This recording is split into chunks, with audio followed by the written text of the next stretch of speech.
Universitas 11 Maret, UNS. Welcome to the Animal Science Study Program, Faculty of Agriculture, Universitas 11 Maret, UNS.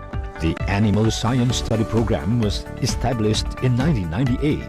The Animal Science Study Program seeks to carry out the vision and mission in line with the vision and mission of Faculty of Agriculture, also Universitas 11 Maret, in the implementation of the three principles of higher education are education, research, and community services. Our vision study program of animal science is the education, institutions, and development of science or technology in an integrated and sustainable farming. Our mission: 1. Conducting educational in the animal science fields to produce graduates who are competent and devoted. 2. Conducting research to develop science or technology that is useful for the development of animal science. 3. Held a dedication to the community to implement and disseminate the science or technology. The study program of animal science have 25 staff lecturers consist of 3 professors, 6 associate professors, 3 assistant professors, and 13 lecturers hold master degree. They are got master and doctoral degree from reputable university in domestic as well as overseas, such as Germany, Australia, Netherlands, South of Korea, Japan, and Taiwan.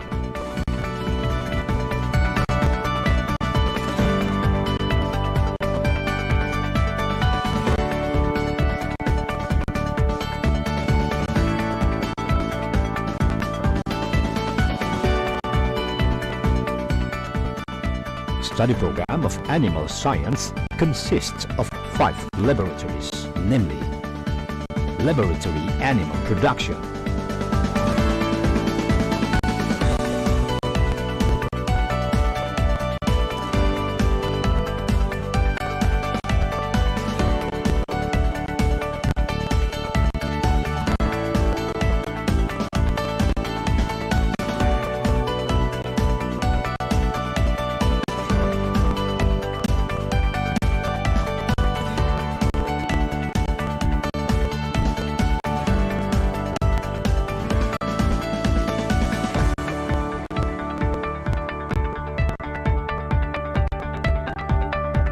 Laboratory Animal Nutrition and Feed.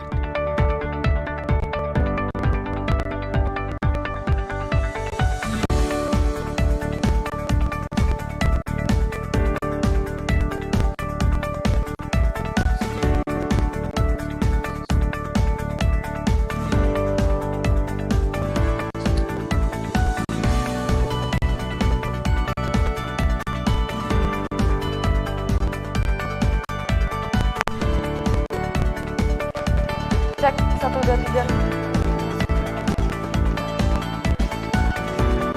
3. Laboratory Socio-Economic of Livestock.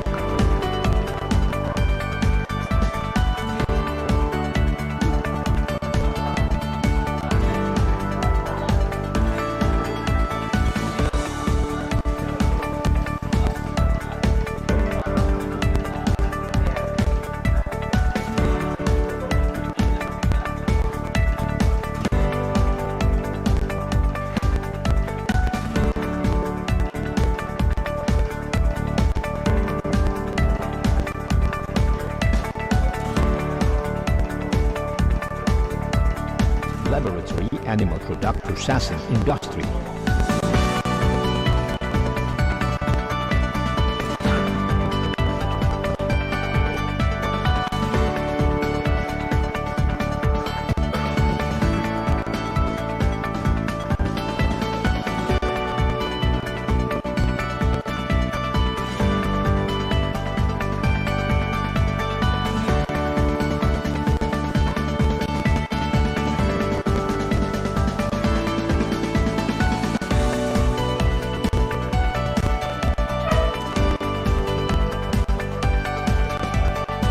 Laboratory Animal Science Field Study, experimental farm that can be used for research.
Animal Science Study Program, Faculty of Agriculture, Universitas 11 Maret, UNS. It's about some protocols during today's conference. First is we ask the conference participant to turn on the camera and to mute the microphone. Basic human needs for food, sustainable energy, environmental quality, and biomaterials have become one of the greatest challenges for the future of humanity. To mute the microphone and unmute when permitted to ensure the smooth running of the conference. Please adjust your Zoom link. Basic human needs for food, sustainable energy, environmental quality, and biomaterials have become one of the greatest challenges for the future of humanity.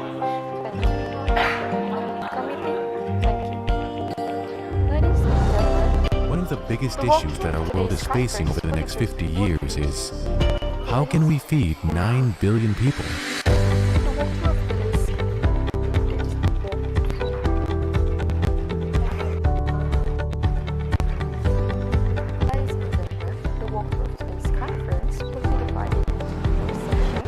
The Faculty of Agriculture, 11 Maret University is here to address the challenge of food security, climate change, biodiversity, new and renewable energy.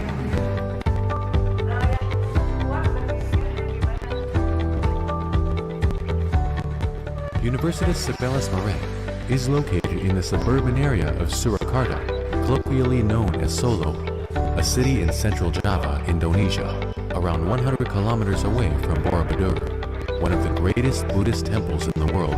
The city is located within a 50-minute flight from Jakarta and 1-hour flight from Bali. Solo is well known as a city of culture and the capital of batik.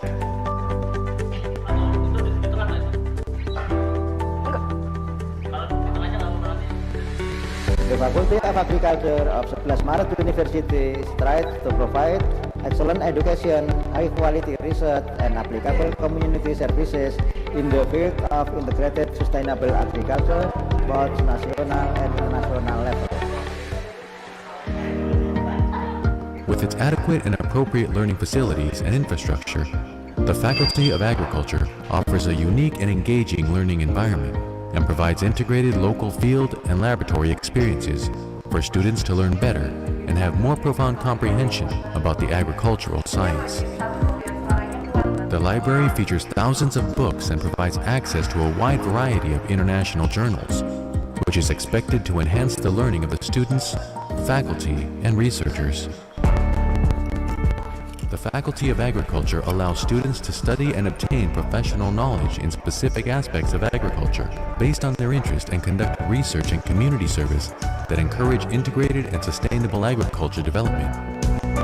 In addition to the fundamental concepts and skills required for a successful career in agriculture, a graduate of the Faculty of Agriculture is armed with soft skills by taking part in various student activities on campus and student organizations both at national and international level.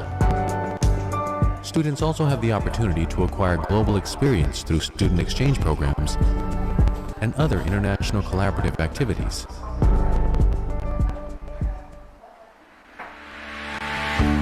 The Faculty of Agriculture University encourages all researchers to promote their work through publication in national and international journals, as well as other forms of dissemination, such as presentation at national and international scientific forums. Researchers have produced excellent research products and become engaged in the activities of the community through various community service programs. May the blessing of the Almighty.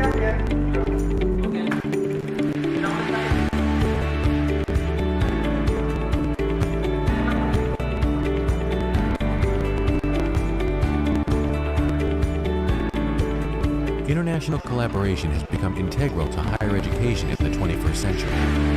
To extend its network, the Faculty of Agriculture has set up and maintained good cooperation with more than 21 higher education and research institutes from 12 countries for collaborative academic as well as research projects. Integrated and sustainable agriculture is an alternative solution for facing the global challenge. And for this action, The Faculty of Agriculture of Universitas 11 Maret.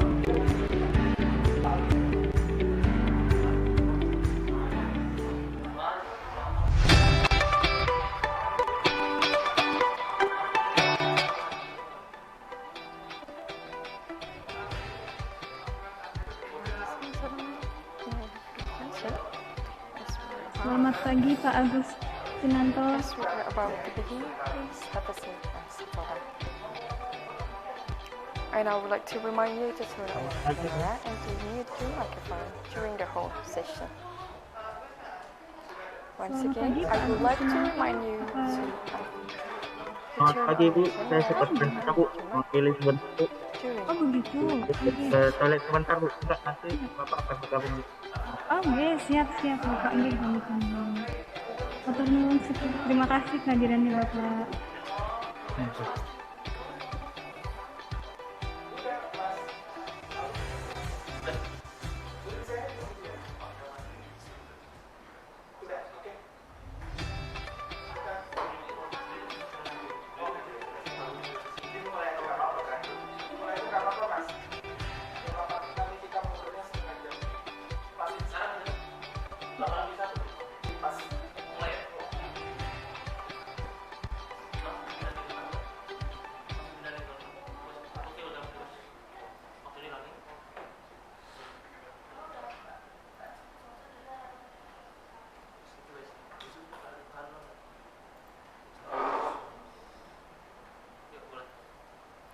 Ladies and gentlemen, may I have your attention? As we are about to begin, please have a seat and settle down. I would like to remind you to turn on your camera and to mute your microphone during the whole session. Once again, I would like to remind you to turn on your camera and to mute your microphone during the whole session.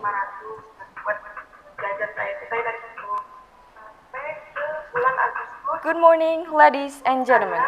We are delighted to welcome you to the first International Conference on Animal Research for Eco-Friendly Livestock Industry, Icareli 2021.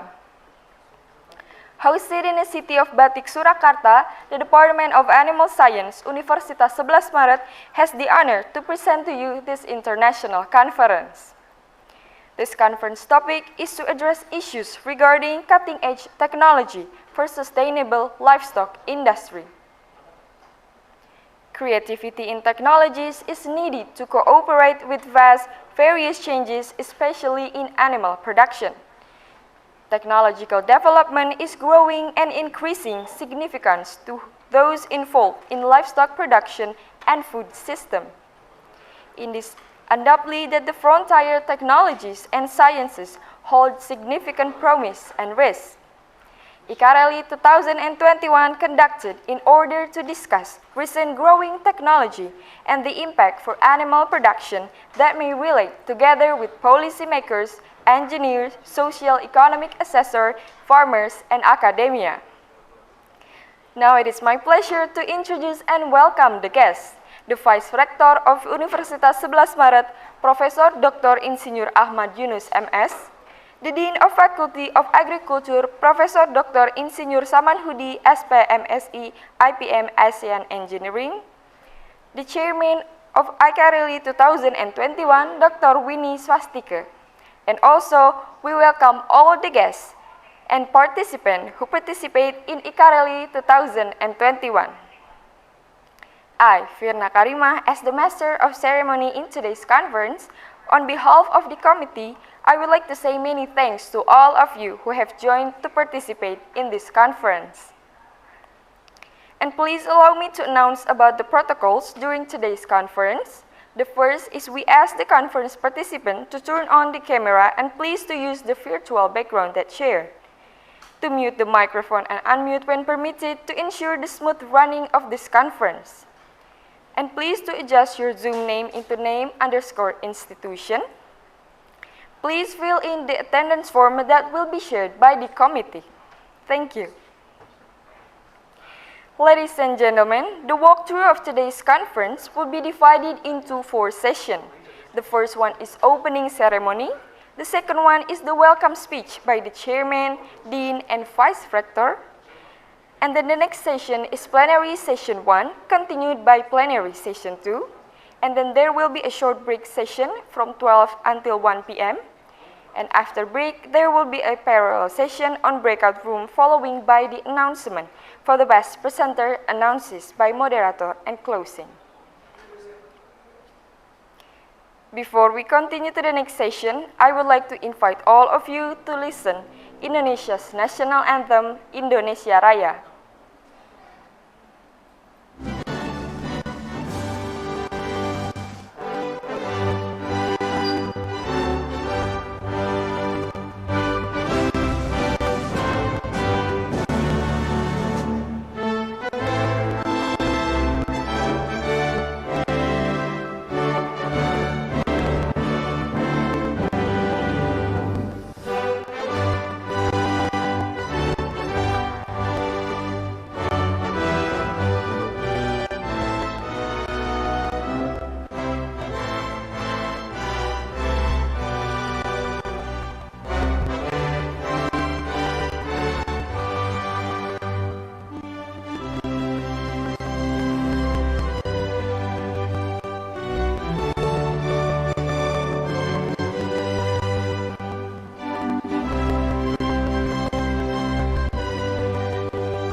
Ladies and gentlemen, we will start with an opening remark from the chairman, Dr. Winnie Swastika. The Honorable Dr. Insinyur Nasrullah, MSc, as a Directorate General of Animal Husbandry and Animal Health, Ministry of Agriculture, Indonesia. Rektor Universitas 11 Maret, Profesor Dr. Jamal Wibowo, SHM Hum, Dean Universitas 11 Maret, Profesor Dr. Insinyur Samanhudi, SP, MSc, IPM, ASEAN Engineering, all participants of the first International Conference on Animal Science for Eco-Friendly Livestock Industry. Assalamualaikum warahmatullahi wabarakatuh. All praise is due to Allah, the Lord of the world, the Master and the Creator of everything in the universe, for enabling us to meet together in this international conference. I would like to say thank you very much for the entire committee of the international conference who have hard work to prepare this conference with smart work. The theme of the international conference about animal research for eco-friendly livestock industry, because the pandemic of COVID-19 impact almost all sectors. However, food is absolutely a basic need and cannot be cut off under circumstance. The Icareli aim to discuss recent growing technology and the impact for animal production that may relate together policymaker, engineer, social economic, assessor farmer, and academia. This activity is organized by Department of Animal Science, Faculty of Agriculture, and support by ILA, SFFA, Pinsar Indonesia, Livestock Review, Trobos, ISPI, Medion, Charon Popan, and also Medion. And to support this conference, we can invite world-class scientists from various countries, such as Professor Masato Yayota from Gifu University, Japan, Professor Siti Nur Hidayati from Middle Tennessee State University, USA, Professor Hikmon Ahan from Chungnam National University, South Korea, Professor Carlos Hermosiga from Justus Liebig University, German, and Professor Sutrisno Hadi Purnomo from Universitas 11 Maret, Indonesia. They are really expert in their field. So thank you for all speakers for their valuable time to give us an experience and also the knowledge in this conference. I hope this activity can be really useful for all participants to get insight about research. Finally, I hope that after this activity, we can initiate a collaboration in the future for various activities, including research and academic activity. Well, I don't want to take too much of your time, so a very warm welcome to each and every one of you. And please enjoy this conference. Wassalamualaikum warahmatullahi wabarakatuh.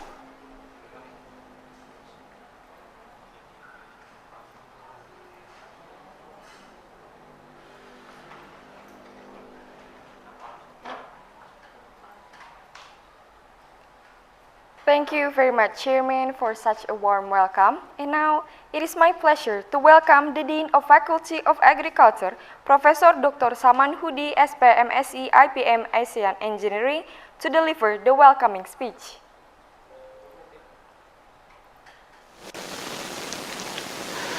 The Honorable Dr. Insinyur Nasrullah MSc, as a Director General of Animal Husbandry and Animal Health, Ministry of Agriculture, Indonesia. Rektor Universitas 11 Maret, Profesor Dr. Jamal Wibowo SHM, College from Faculty of Agriculture, Universitas 11 Maret, all participants of the first International Conference on Animal Science for Eco-Friendly Livestock Industry.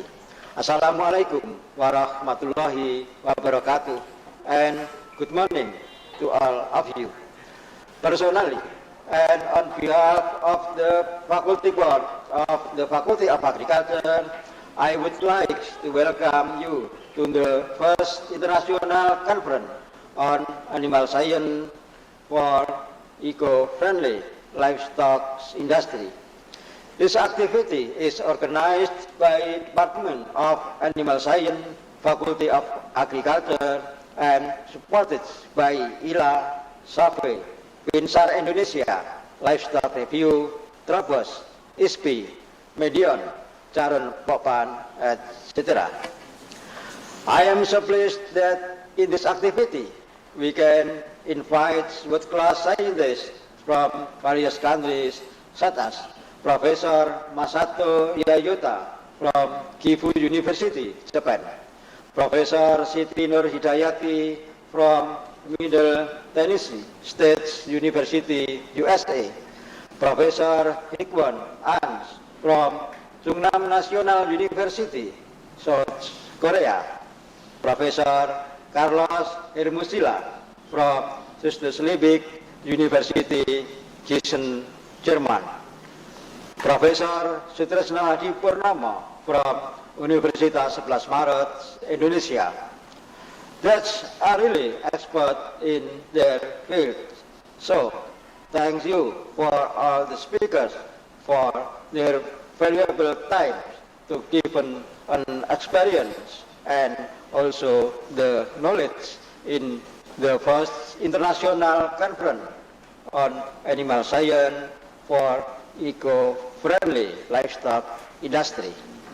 I hope this activity can be really useful for all participants to get insight about recent issues in animal science, animal health, animal waste, and bioenergy, eco-friendly, because the Icareli 2021 aims to discuss recent growing technology and the impact for animal production that might relate together policy makers, engineers, social economics assessors, farmers, and academia.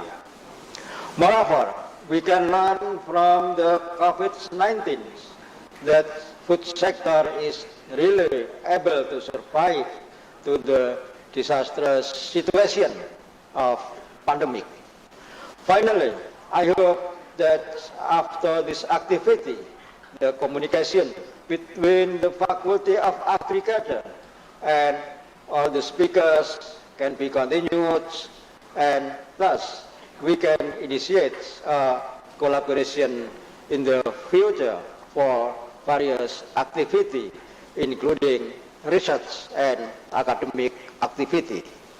To fulfill the request from the organizer, I would like to officially open the first international conference on animal science for eco-friendly livestock industry by Bismillahirrahmanirrahim. Well, I don't want to take too much of your time, so very warm welcome to each and every one of you, and please enjoy the conference. Wassalamualaikum warahmatullahi wabarakatuh.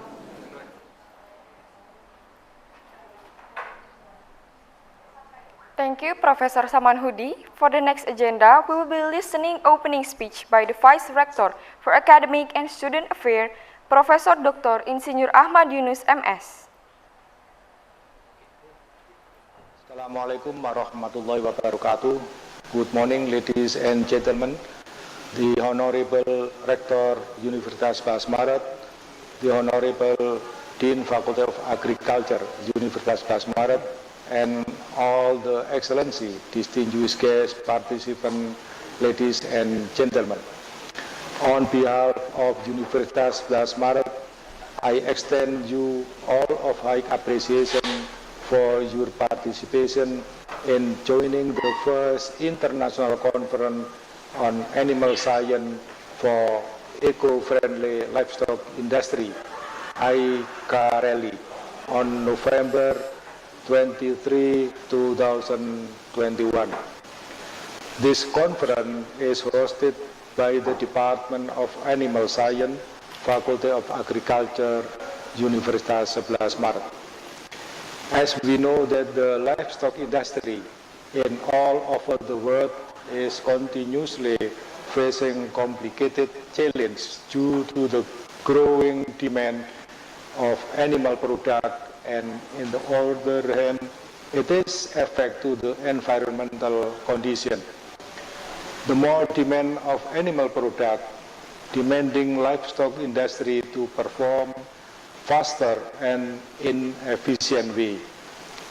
In the other side, these activities would contribute to environmental issue related to land space, waste, and greenhouse effect.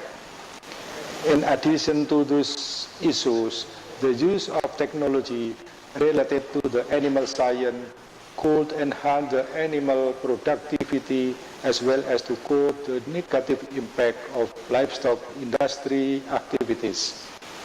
In my opinion, there must be a balance between positive and negative impact to the environment.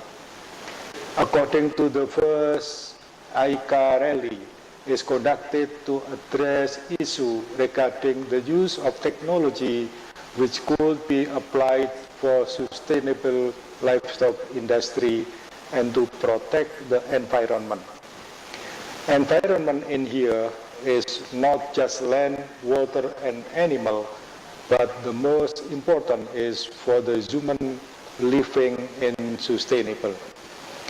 This conference is held to identify ideas, practice, and policies that continue our concept of livestock production using friendly technology.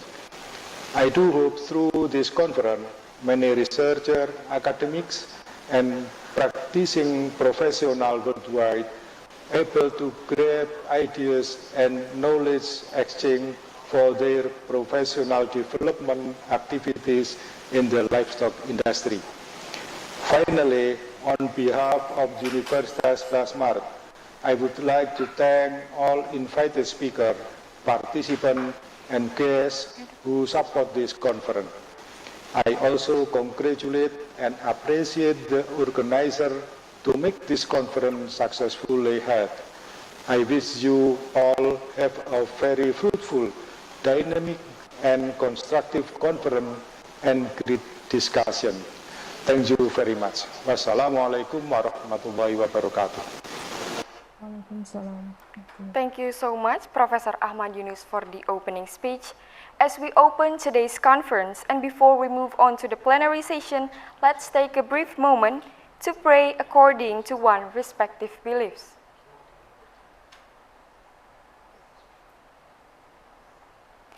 May the blessing of the Almighty God be with us. Thank you.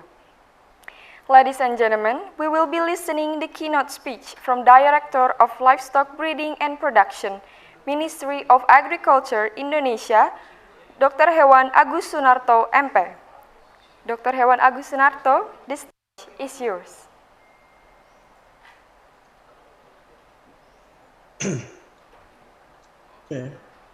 Ya, terima kasih. Assalamualaikum warahmatullahi wabarakatuh.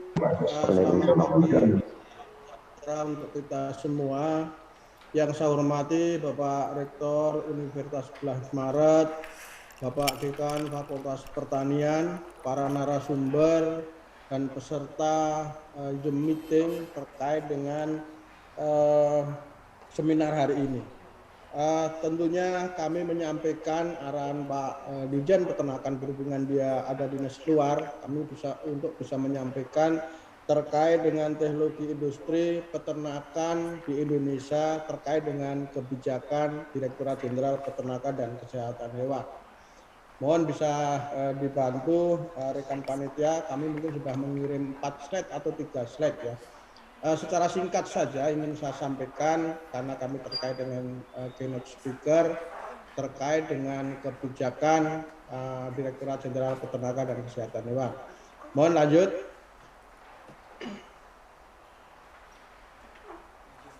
Arah kebijakan peternakan ke depan tentunya yang ingin kita capai adalah swasembada terkait dengan daging untuk pemenuhan kebutuhan pangan asal ternak. Kemudian yang kedua terkait dengan kesejahteraan peternak tentunya. Karena 95% lebih peternakan Indonesia ini adalah dari masyarakat kecil, ya, dari masyarakat di pedesaan. Tentunya membangun peternakan di Indonesia ini pemerintah tidak bisa berdiri sendiri dalam mencapainya. Tentu diperlukan peran serta stakeholder yang tidak hanya pelaku usaha peternakan dan kesehatan hewan, namun juga melibatkan seluruh masyarakat, peneliti, dan akademisi. Hal ini mengingat pembangunan peternakan mampu untuk menyelesaikan permasalahan atau tantangan yang dihadapi, salah satu adalah teknologi. Program utama untuk 2022 ini yaitu ketersediaan akses dan konsumsi pangan yang berkualitas, kemudian nilai tambah dan daya saing industri, kemudian dukungan manajemen. Ini target 2022 terkait dengan produksi daging yaitu 4,59 juta ton. Mungkin bisa dilihat ada daging sapi, daging kerbau, dan lain sebagainya. Kemudian kita mempertahankan ekspor juga terkait dengan produk-produk pertanian khususnya dari peternakan dan kesehatan hewan. Ini yang sudah kita lakukan produk ekspor, target kita 451.262 ton. Nah ini data dari statistik rumah tangga peternak ada 13,56 juta ton rumah tangga peternak. Makanya saya bilang 90% peternakan di Indonesia adalah peternakan rakyat. Lanjut. Permasalahan dan tantangan. Yang permasalahan tentunya saya sampaikan tadi, usaha kita masih usaha masyarakat kecil yang saya sampaikan. Kemudian kita sebetulnya punya plasma nuktah yang sangat banyak. Di Indonesia ada sapi Bali, sapi Madura, sapi pesisir, sapi Periangan, dan lain sebagainya. Tetapi terkait dengan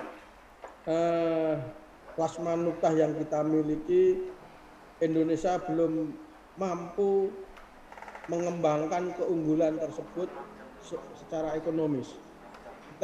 Masyarakat kita masih euforia dengan produk-produk dari luar negeri, seperti Belgian Blue, kemudian limosin, simental, nah itu masih ini. Nah mudah-mudahan lambat laun terkait dengan plasma nutah ini kita kembangkan untuk menjadi andalan peternakan kita. Kemudian selanjutnya permasalahan adalah keterbatasan lahan dan alih fungsi lahan. Sektor peternakan ini lambat laun tentunya harus merubah mindsetnya. Yang dulu kita masih punya lahan penggembalaan, kemudian banyak lahan-lahan masih bisa ditanamin terkait dengan tujuan. Saat ini lahan penggembalaan sangat terbatas, kemudian alih fungsi lahan menjadi industri, perumahan dan lain sebagainya. Di samping itu juga sektor peternakan ini terkait dengan penggunaan lahan kalah kita dengan tanaman pangan. Nah ini tentunya kita harus mensikapi ini permasalahan kita. Kemudian yang kedua ini tantangan juga bisa peluang. Ini persaingan pasar bebas dan globalisasi ekonomi. Apabila kita tidak bisa memanfaatkan dan menyikapi secara serius, tidak mungkin bisa kita menjadi pasar dunia tanpa memiliki peluang terkait dengan ekonomi tersebut. Nah, oleh karena itu diperlukan pengetahuan dan teknologi bagaimana kita bisa bersaing di pasar global ini. Kemudian yang kedua terkait dengan perubahan iklim dan isu pemanasan global. Tentunya sektor peternakan ini juga harus bisa menyikapi terkait dengan evolusi hijau dan lain sebagainya ini. Tentunya pengembangan terkait dengan isu pemanasan global ini harus kita sikapi. Kemudian yang ketiga yaitu terkait dengan teknologi informasi. Sekarang perdagangan sangat cepat sekali melalui perdagangan online dan lain sebagainya. Kita pelaku usaha kita harus masuk ke sana, termasuk juga kita mendidik para peternak-peternak kita yang ada di daerah harus sudah bisa mengikuti dan memanfaatkan teknologi informasi ini. Nah ini permasalahan dan tantangan di sektor peternakan kita. Lanjut, untuk peningkatan produksi ini ada komponen-komponen tentunya yang harus bisa disikapi. Yang pertama tentunya terkait dengan penyediaan benih atau bibit unggul. Nah ini untuk mensupport terkait dengan produksi peternakan. Kemudian optimalisasi reproduksi. Nah kita cari reproduksi ternak yang memang bagus, kita seleksi. Kemudian tidak kalah juga penanggulangan penyakit terutama terkait dengan gangguan reproduksi. Ini sudah kita lakukan. Kemudian pengendalian pemotongan sapi betina produktif. Ini yang sangat luar biasa. Indonesia ini pemotongan betina produktif. Kemudian selanjutnya penyediaan pakan yang cukup dan berkualitas. Nah, pakan Indonesia musim kemarau, musim hujan akan berlimpah, termasuk biomasanya. Begitu nanti di musim kemarau kita akan kekurangan pakan. Nah ini peternak akan kesulitan di musim kemarau dan akan mengurangi jumlah ternaknya. Bagaimana kita berkembang? Kalau setiap tahun periode kita kekurangan pakan, ternaknya akan mengurangi ternaknya.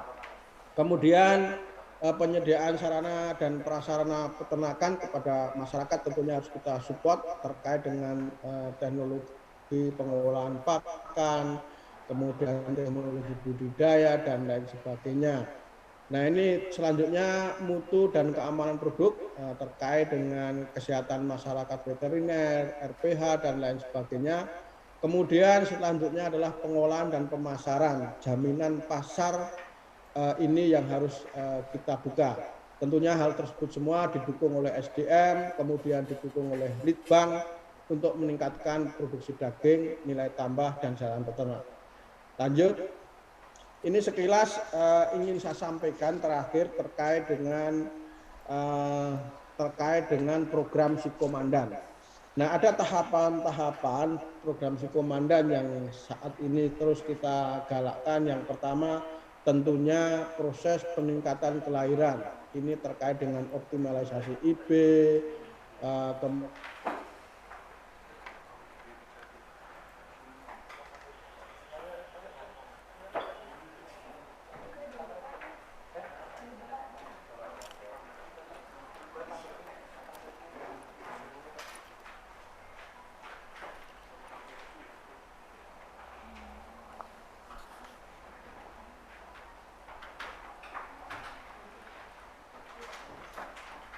keempat, distribusi dan pemasaran. Nah, ini identifikasi dan pemetaan supply demand, penyediaan dan distribusi tentunya pada konsumen. Mungkin itu aja sebagai keynote speaker kami menyampaikan, mudah-mudahan bisa sebagai bahasan pada seminar kali ini. Itu saja, terima kasih. Assalamualaikum warahmatullahi wabarakatuh. Selamat siang.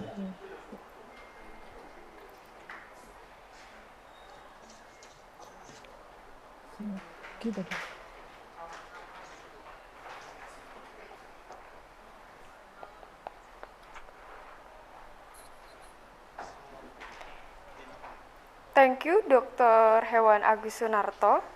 And on behalf of the committee, we will be delivering the certificate appreciation for the keynote speaker for your contribution.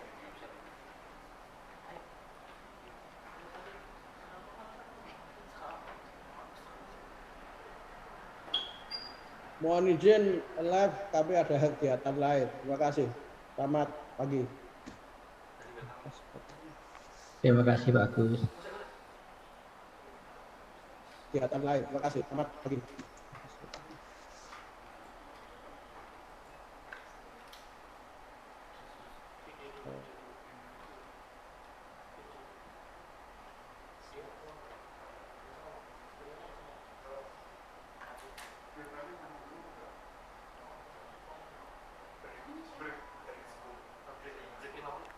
Ladies and gentlemen, we will be having a break for 5 minutes.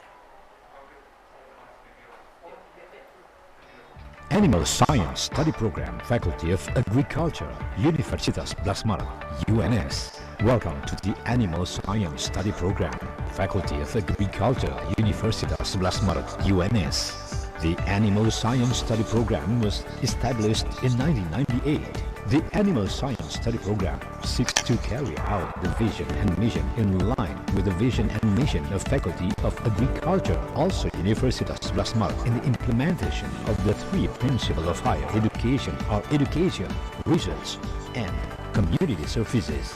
Our vision study program of animal science is the education, institutions, and development of science or technology in an integrated and sustainable form. Our mission: 1. Conducting education in the animal science fields to produce graduates who are competent and devoted. 2. Conducting research to develop science or technology that is useful for the development of animal science. 3. Held a dedication to the community to implement and disseminate the science or technology. The study program of animal science have 25 staff lecturers consist of 3 professors, 6 associate professors, 3 assistant professors, and 13 lecturers hold a master degree.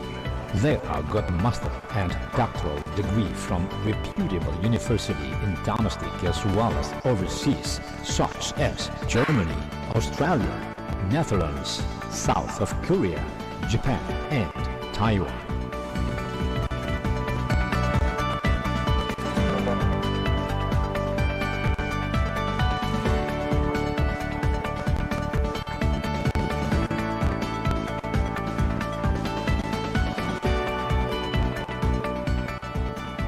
Study program of animal science consists of 5 laboratories, namely Laboratory Animal Production,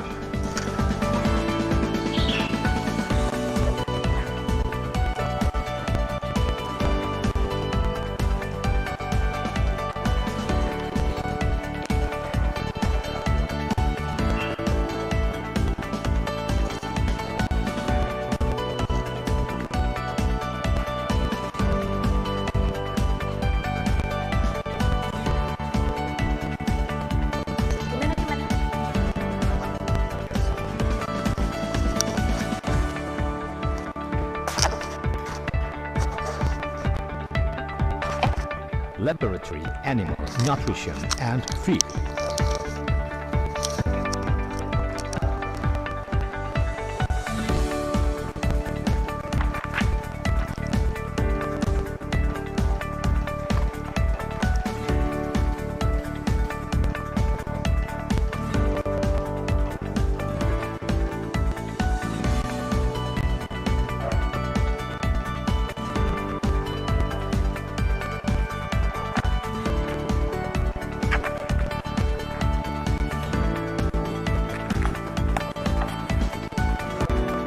Laboratory socio-economic of livestock.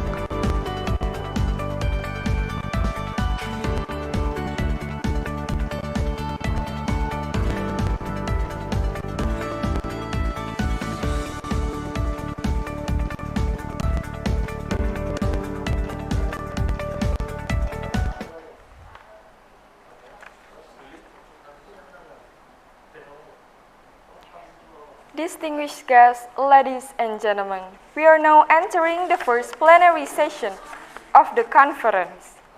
In this session will be moderated by Dr. Lily Kretna Kartikasari, PhD. It is now my pleasure to introduce our moderator for this session. Dr. Lily Kretna Kartikasari, PhD, obtained both her Master of Agricultural Science in 2009 and her PhD in Food Science and Technology in 2013 from the University of Adelaide, Australia. She has been working as a lecturer and a researcher at the Department of Animal Science since 2002. Her current position is the Head of Laboratory of Animal Product Technology, Department of Animal Science. Her research area focuses on functional food from animal sources and their psychologically active components. She has published some papers in reputable international journals and gave presentations at international conferences 5 times in the last 2 years. Dr. Lily Kretna Kartikasari, I give you the floor. Okay, thank you, Virna, for introducing me. Ladies and gentlemen, may I have your attention, please? The first plenary session is about to begin. Assalamualaikum warahmatullahi wabarakatuh. Honorable speakers, distinguished guests, ladies and gentlemen, good morning. I am Lily Kartikasari. I will be serving as your moderator in this plenary session. And I'm very pleased to see you all here.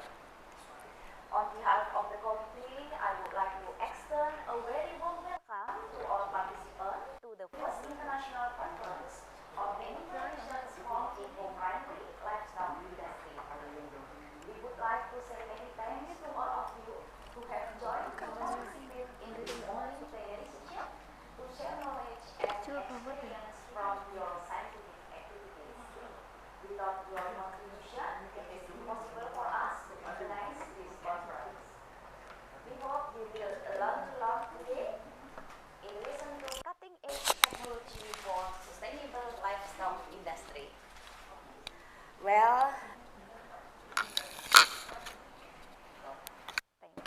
Well, before our program begins, we would like to make some announcements. First, we ask the audience to please mute the speakers to ensure the smooth running of this session. Thank you. Second, participants who would like to ask questions, please raise your hand and write them in the chat room and mention your name and institution. The committee will address the question to the speakers. Ladies and gentlemen, we are very pleased and honored to have a very great speaker, Professor Siti Nur Hidayati from Middle Tennessee State University, USA, and Professor Sutrisno Hadi Purnomo from Department of Animal Science, Faculty of Agriculture, Universitas 11 Maret. Well, it is now my great pleasure to introduce our first speaker in this session, Professor Sutrisno Hadi Purnomo.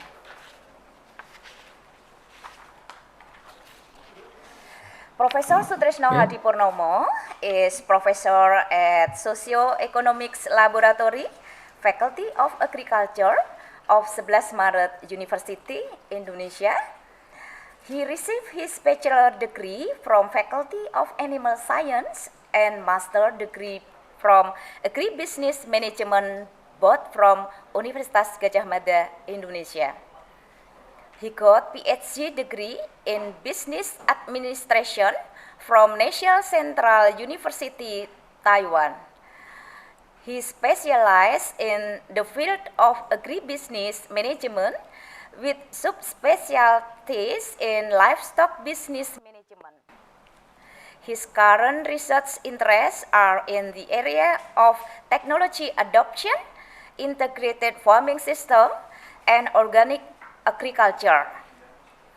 He has published some papers in International Journal of Innovation, Management and Technology, Information Development, Australian Journal of Technology, Asian Academy of Management Journal, ASEAN Journal of Technology Innovation, and others.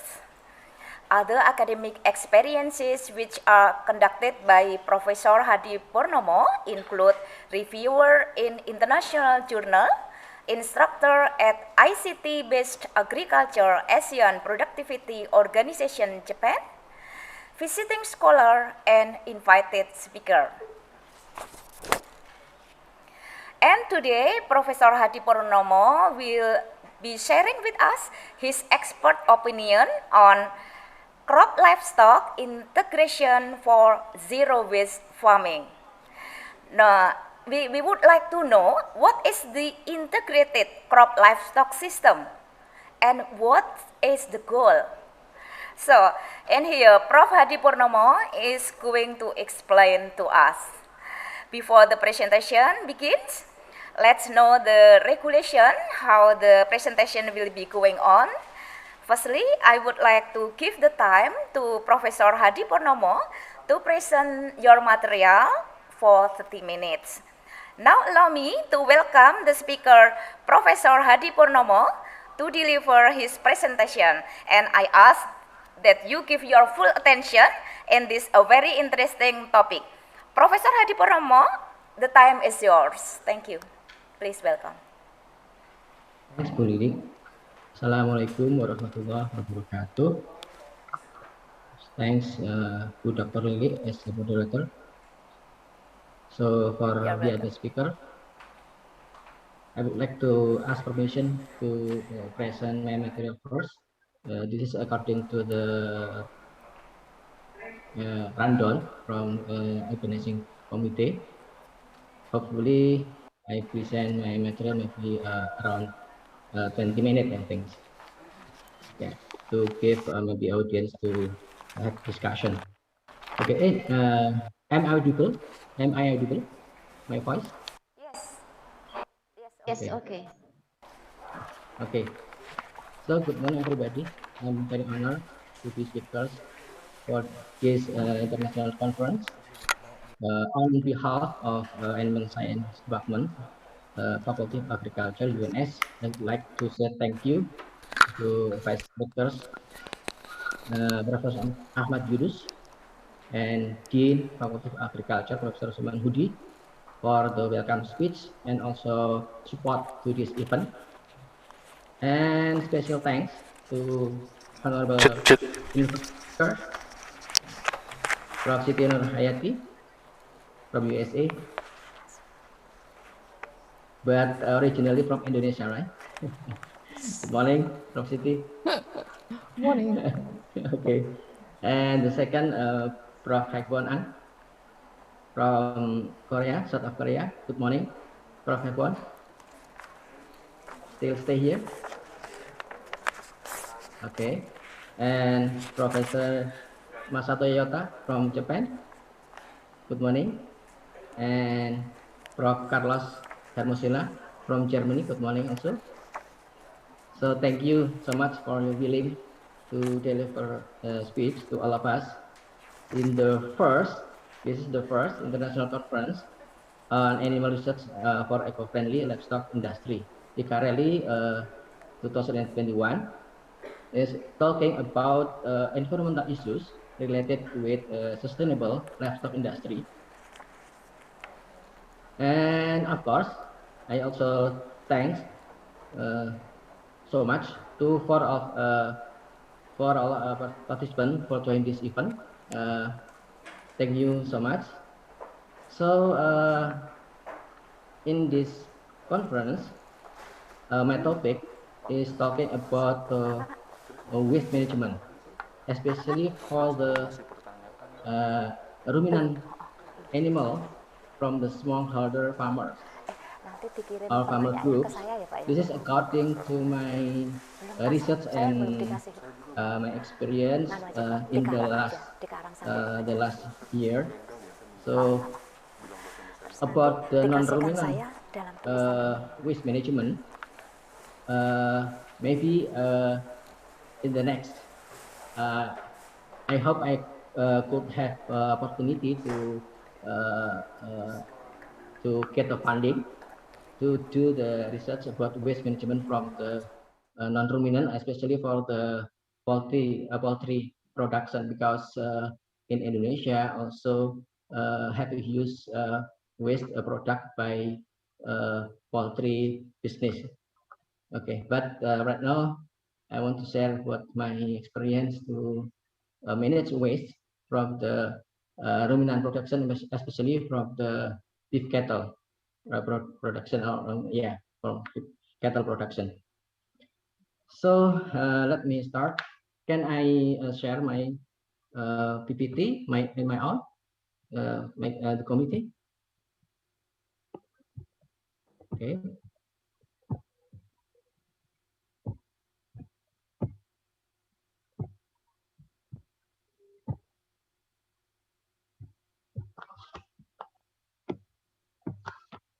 Okay, thank you. So my presentation entitled Crop Livestock Integration for Zero Waste Farming. So I'm from Department of Animal Science, Livestock University. So by this conference, I also would like to share my experience to how to realize zero waste farming for the sustainable livestock, especially for the smallholder farmer and the ruminant animal. Okay, I would like to deliver my presentation by this outline. Firstly, is understanding crop livestock integration, and then second, I would like to talk about crop livestock integration system. Thirdly, I would like to share also how crop livestock integration in Indonesia, and for and about the implementation of crop livestock integration in Indonesia, and lastly, I would like to share my experience about the problem in crop livestock integration.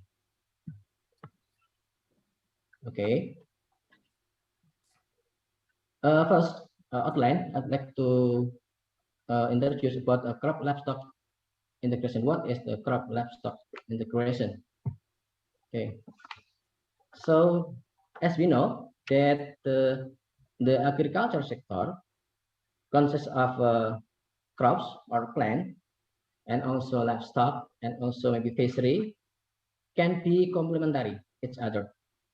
So they could utilize each other waste, plant waste as animal feed, okay, and livestock waste as fertilizer. And also, even we can use animal waste become a bioenergy or biogas. Okay, and such integration, I mean, between livestock, fisheries, and also crops, and also the other plant, we can call it biocycle farming, where integrated cycle occurs between plants and livestock, even fisheries. So we can see in the picture here, we can call the biocycle farming. So from the crop production, post-harvest, there's some waste that can be used, like straw, maybe, and also maybe some of waste from the crops, also plantation, also from forest, and some of production from plant can be used feed, also straw, and also we can produce silage, yeah, from the waste of plant, and also we can use this waste uh, from the crop become feed of ruminant livestock and also non-ruminant livestock, and also fishery. Okay, so from these three, from livestock, non-ruminant, and fishery, the produce the waste. So we can process the waste from these three to become a fertilizer and also become a bioenergy. This is a biofertilizer, and then also can use again for agriculture. So this is a cycle, a biocycle that can be applied here. I think not only for ruminant but non-ruminant also we should have this cycle. It means zero waste. We not have a waste. So we should finish all of this from our production. Okay. So if we apply the crop livestock integration and then we have some benefit. Okay. I divide into two benefit. The first in terms of input, and the second in terms of conservation. The first in terms of the use and input for production factors. If we implement crop livestock integration, we'll reduce production input costs for both crops and livestock. So right now we call LISA, or Low External Input Sustainable Agriculture. So in terms of nature conservation, crop livestock integration produces several benefits, yeah, such as soil fertility, increasing crop production, recycling nutrients, increasing land use, and increasing environmental sustainability. This is the topic that we discuss today, is about the environment sustainability. And this is according to my research experience to the smallholder farmer, that they feel that their land also, if they use organic fertilizer as maybe the the land that they have is more fertile. But this is maybe I will talk about the barriers that they face. Maybe in the letter, I will tell you about the barriers that they face. Why they not apply full integrated crop livestock system. So what is the system of crop livestock integration? So agriculture systems should develop with more focus on the development of environmentally friendly agriculture, such as agricultural system that integrate crop with livestock. So there are three main technological components should be applied. Yeah.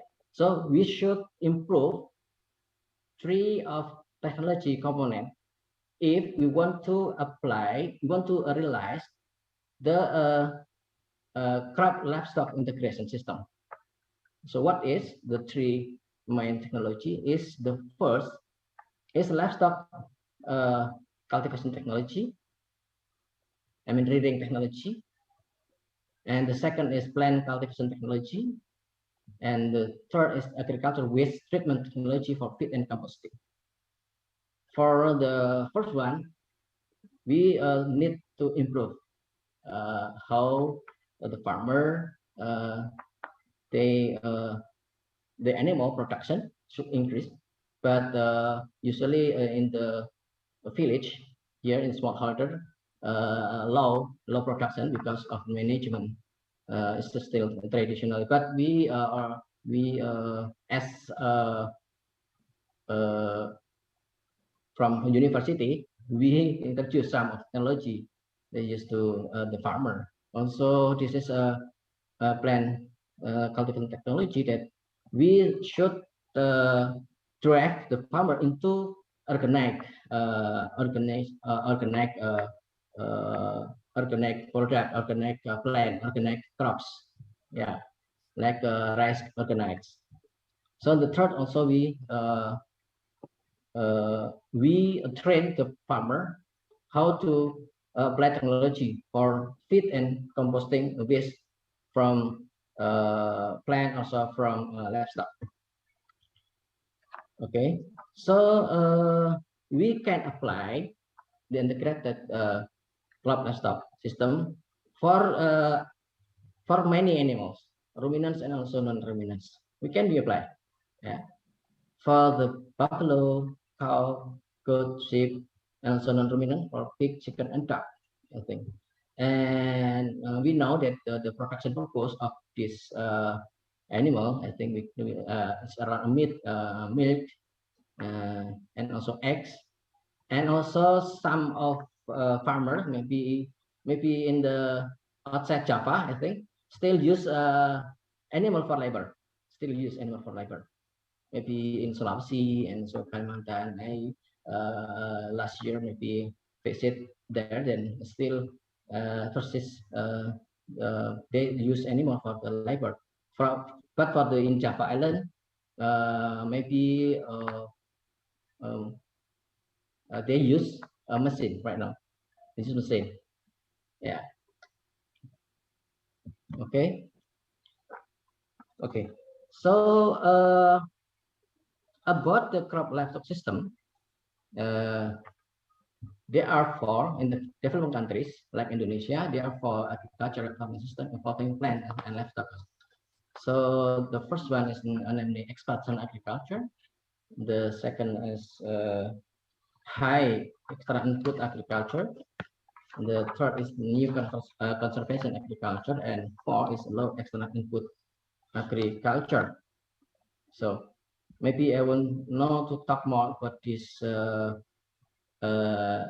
system, but I would like to more talk about the LISA.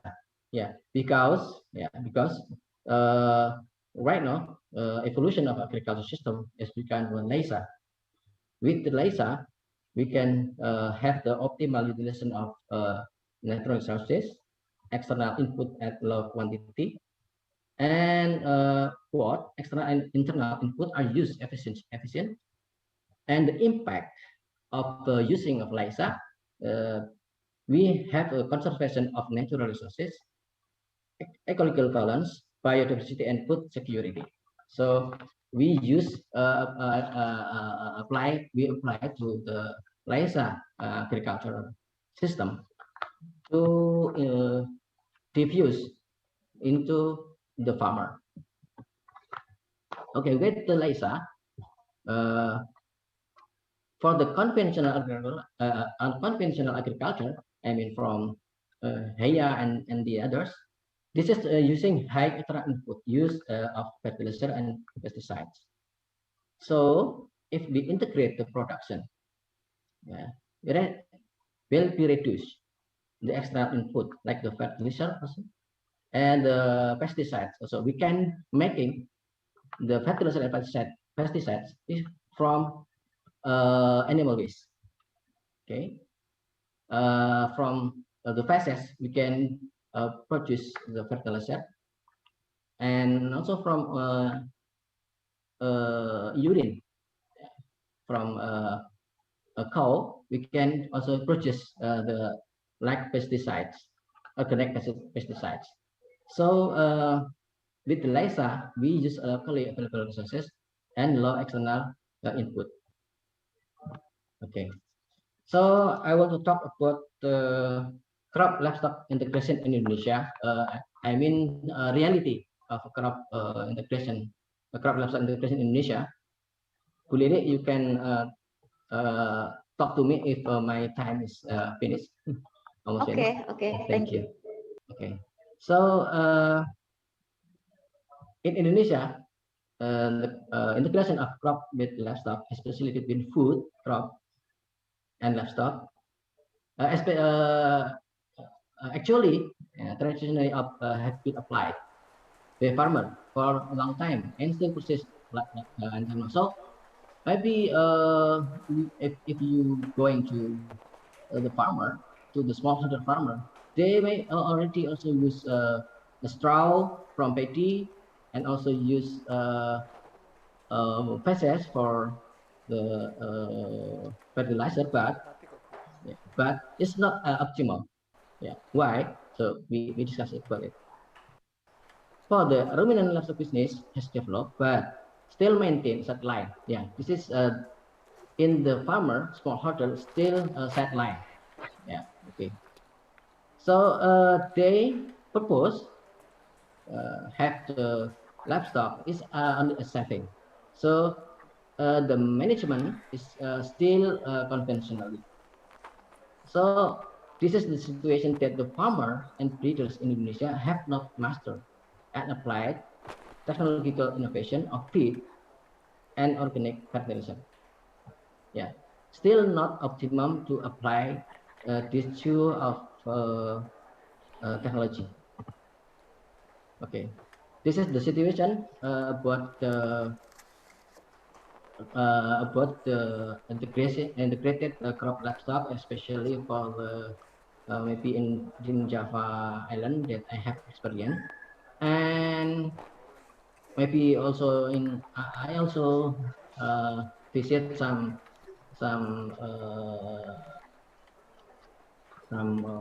Indonesian island like Bali, also in the Lombok and so Sulawesi, and I found some. I also same situation. So in Indonesia there are some of integration and already have, but we know that it's also not apply full. So the first way food crop livestock integration. The second also we can apply horticulture and livestock integration.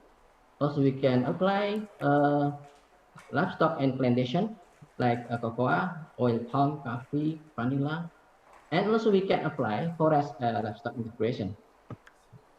Okay. So the firstly about food crop and livestock. If we talk about rice and cattle in vegetables, it can be used as to increase the rice and cattle production through the application and technology and innovation and the simple innovation. So maybe I also have experience to diffuse this technology and simple technology to the farmer, and I am still doing until now and maybe in next activity. Okay. So we apply for the fermented and ammonic rice straw and also silage and other wastes can be used as animal feed. And for the animal manure and feed residues, as well as other harvest product can be decomposed into compost in fast, maybe 21 days. Also, some technology have only 14 days. It's easy and not expensive to provide nutrient for paddy fields. So from the cattle, it can produce every day 8 until 10 kilo of manure. And if the process into organic fertilizer can be produced 4 and 5 kilo per day. So for the second integration for agriculture and for horticulture and livestock. So horticulture crop waste can be used as animal feed, which harvested every day. So uh, that daily animal feed need can be available, and the forage between plants, especially in the land also, we can cultivate some of plants, maybe grasses and legumes can be directly used as animal feed, where the potential crop waste agriculture with civil technology also can be used mixture forage of cattle. So livestock waste in the form of feces is used as compost, and urine also made into liquid fertilizer, which used as plant fertilizer. So the third is integration between plantation and livestock. So maybe this is outside of Java because we have plantation like cacao, palm oil, coffee, vanilla, yeah. And but for this waste from this plantation, suggest to integrate with local cattle. Yeah, because the local cattle have a high adaptability to COVID quality. Yeah, so suggest for the local cattle. Okay, how about the integration between forest plant and livestock? So the integration between forest plant and livestock is called the crop livestock forest integration, CLFIS. And this CLFIS combines crop, livestock, and forestry activities through approaches such as crop rotation, succession, multiple cropping, intercropping to seek synergistic effect among agroecosystem and component. So we can apply also the integration, plantation and forest. So this is the problem of crop livestock integration in Indonesia. So the implementation of crop livestock integration in Indonesia is not optimally implemented by farmers, as I said before. So it's necessary to make an effort to increase the application of technological innovation in feed and organic fertilizers in integration of land livestock among farmers. So therefore, I have studied is to identify the factors that hinder the implementation of land livestock integration in Indonesia. So I have studied maybe some study to learn about the barriers to implementation crop livestock integration. So I use 5 barriers of factors I examine into statistical method. This is production barriers, knowledge barriers, infrastructure barriers, government barriers, and economic barriers. And I examine 5 factors with using technology acceptance model or technology adoption. So what is my variable? The 5 variable. The production factors is talking about how the farmer access input for production. Also, and second, how about knowledge barriers is integrated knowledge, integrated agriculture knowledge and skills, and also pest management and market knowledge. And the third, infrastructure barriers is about the transportation equipment, product storage and equipment, and also road accessibility. Government barriers is about the government policies and maybe support integrated agriculture. And the 5 variable is economic barriers, is labor cost, market size, and price management. So in this research, I use data collection with survey. I have consisted one respondent. Hello, good evening. Is it okay? It's okay. Okay, not from me. Faster. Okay. Okay, thank you. So my respondent is the farmers who have own livestock and rice cultivation land in Karanganyar, Boyolali, Sragen, and Sidoarjo, Central Java. I'm using statistic SCM, sectoral modeling in Israel, and I use scale measurement, very disagree and then very agree. And this is my result study. So this is a 5 factor type of variable that I have as external factors. And this is a TEM, the external model. So these factors, we the result of the study, and we can see the picture that we have 3 dashes line. This is not significant, and the other line is significant. So our variable is good enough to predict the acceptance model. So this is our study, and yeah, according to the result of the study, so we just suggest some of a solution, some of solution regarding the production, knowledge, government, and economics, because this infrastructure is no problem. Infrastructure is no problem. So for variables, so we use have effort to reduce production barriers by providing access to production input through integrated farming system, and also we should have efforts to the farmers to reduce knowledge barriers with availability of training to learn efficient technology for animal feed, also organic fertilizer, and the government has process and regulation that support organic farming policies related to organic product certification. And also we should efforts to the farm to improve and provide the market with promotional product from agriculture intervention like organic rice. Okay, maybe I would like to share my photo about my activity, my research activity, and also some of training to the farmer. So we introduce what is integrated farming system into farmers group. Yeah, this is maybe already I have maybe 3 years. Yeah, my activity about integrated farming in the smallholder farmers, and this is my activity to introduce fermentation and restro and silase. This is in the farmer we have abundant waste from the paddy fields, especially for the organic farmer, also non-organic farmers. This is the training to produce rice straw fermentation to the farmer. Okay, we train to the farmer to have a technology about fermentation of rice straw, and also we train to produce silase. Firstly, we introduced the machine for the chopper to prepare forage to be processed to the silase.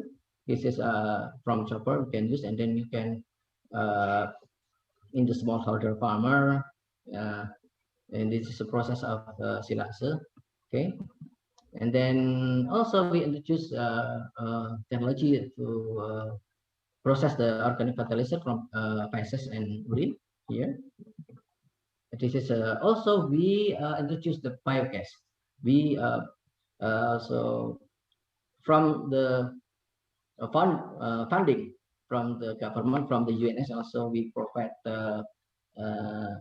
biogas, for the farmer in the communal cage. This is waste from communal cage, abundant. Also, this is the communal cage has around 100 head of cow. This is biogas, and this is in front of the communal cage. Yeah, we have a biogas. This is the manure, drying feces. This is the installation of a cage. Okay, so we process. We train the farmer to process this waste. Yeah, with this grinder, because we become mess. So after using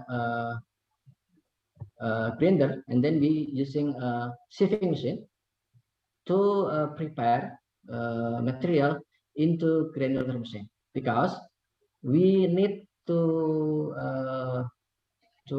make the form of organic fertilizer into granule.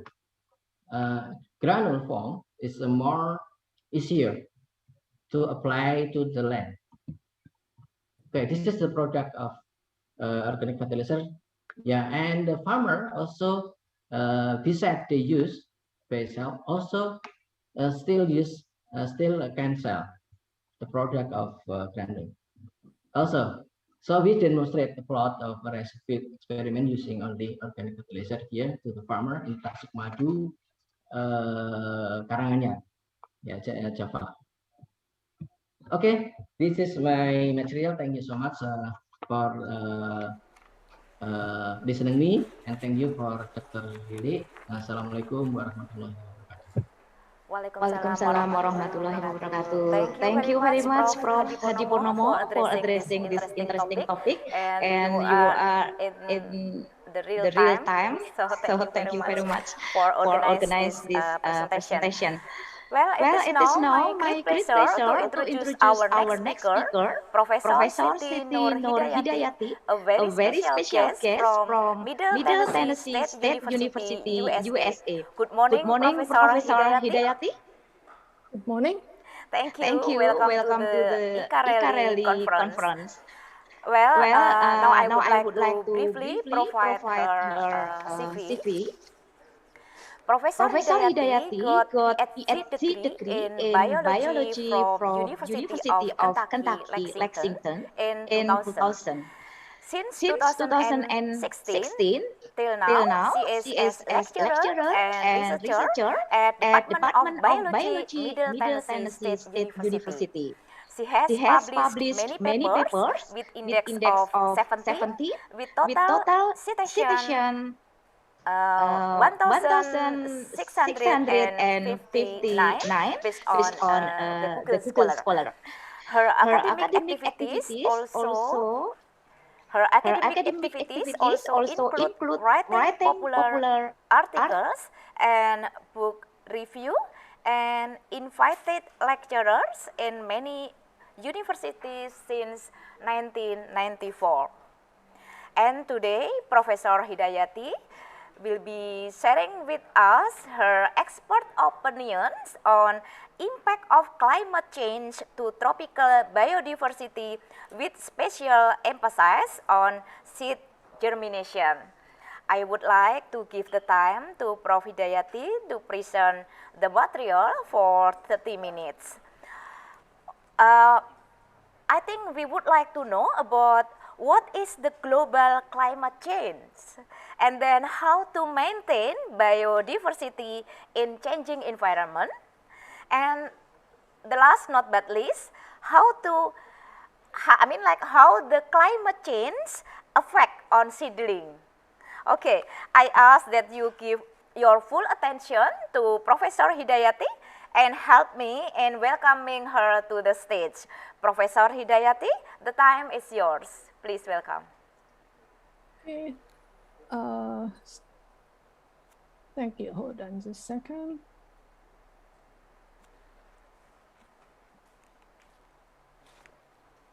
Okay. Can you see my screen? Yes, we can see. Okay. Thank you. Okay, thank you. Assalamualaikum warahmatullahi wabarakatuh. Good morning, everyone. Good morning. My topic is very different than the previous speaker and maybe for the rest of the speaker, because I will not be talking about animals, but I will be talking about plant. Okay, more specific about the plant regenerations with particular case in seed germinations. Okay, as we know that the biodiversity has multifunction, not only as resources for food, timber, and also fibers, but now the function of biodiversity expand to many, many different aspects. So for example, bioeconomic, because not only that, like in Indonesia, we harvest the wood from the forest, but we also use the other, not just the wood, but other resources as well to improve and to get the monetary aspect for that.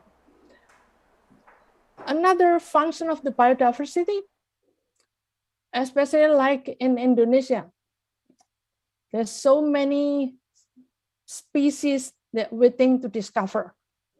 Even for those species that already known, it's not fully understood about the function, about the life history, about the life cycle, etc. So a lot of discovery need to be found in the biodiversity.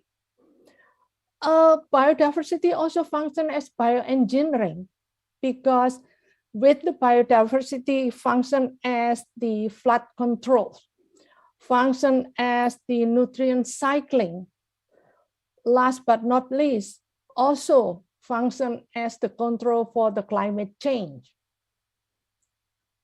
Biomedical, of course, because a lot of company now back to nature. So pharmaceutical company looking the new resources, alternative resources, where they look for biodiversity. This is not only in the plant aspect, but also include in the marine pharmaceutical, because that's the new trend now, looking for resources from the marine as well, not only in the terrestrial, but expanded to the sea. Bioeducation, of course, because using the biodiversity, we can teach, we can use as the natural lab for many different level of education. Bioresources is always as a resource for food, resource for a timber, resource for medicine, and also resource for fiber. Yeah. Okay, so whether you believe it or not, whether we like it or not, climate change is happening. So for example, the level of carbon dioxide in the atmosphere keep increasing. So in the last century, it was already increased a lot, because in the 1960s, it started with about 300 part per million in the atmosphere. So in the 2020, now up to 414 part per million. In fact, by April this year, there's also increase, is already 419 based on the NASA information. So what does that mean? The increasing carbon dioxide in the atmosphere, along with the other gases, that will become a heat trap. As a result, all of those gases trap the heat and then will increase the surface temperatures, land surface and also sea surface. The increasing of carbon dioxide also become a problem in the ocean, because 30% of the carbon dioxide dissolve into the ocean.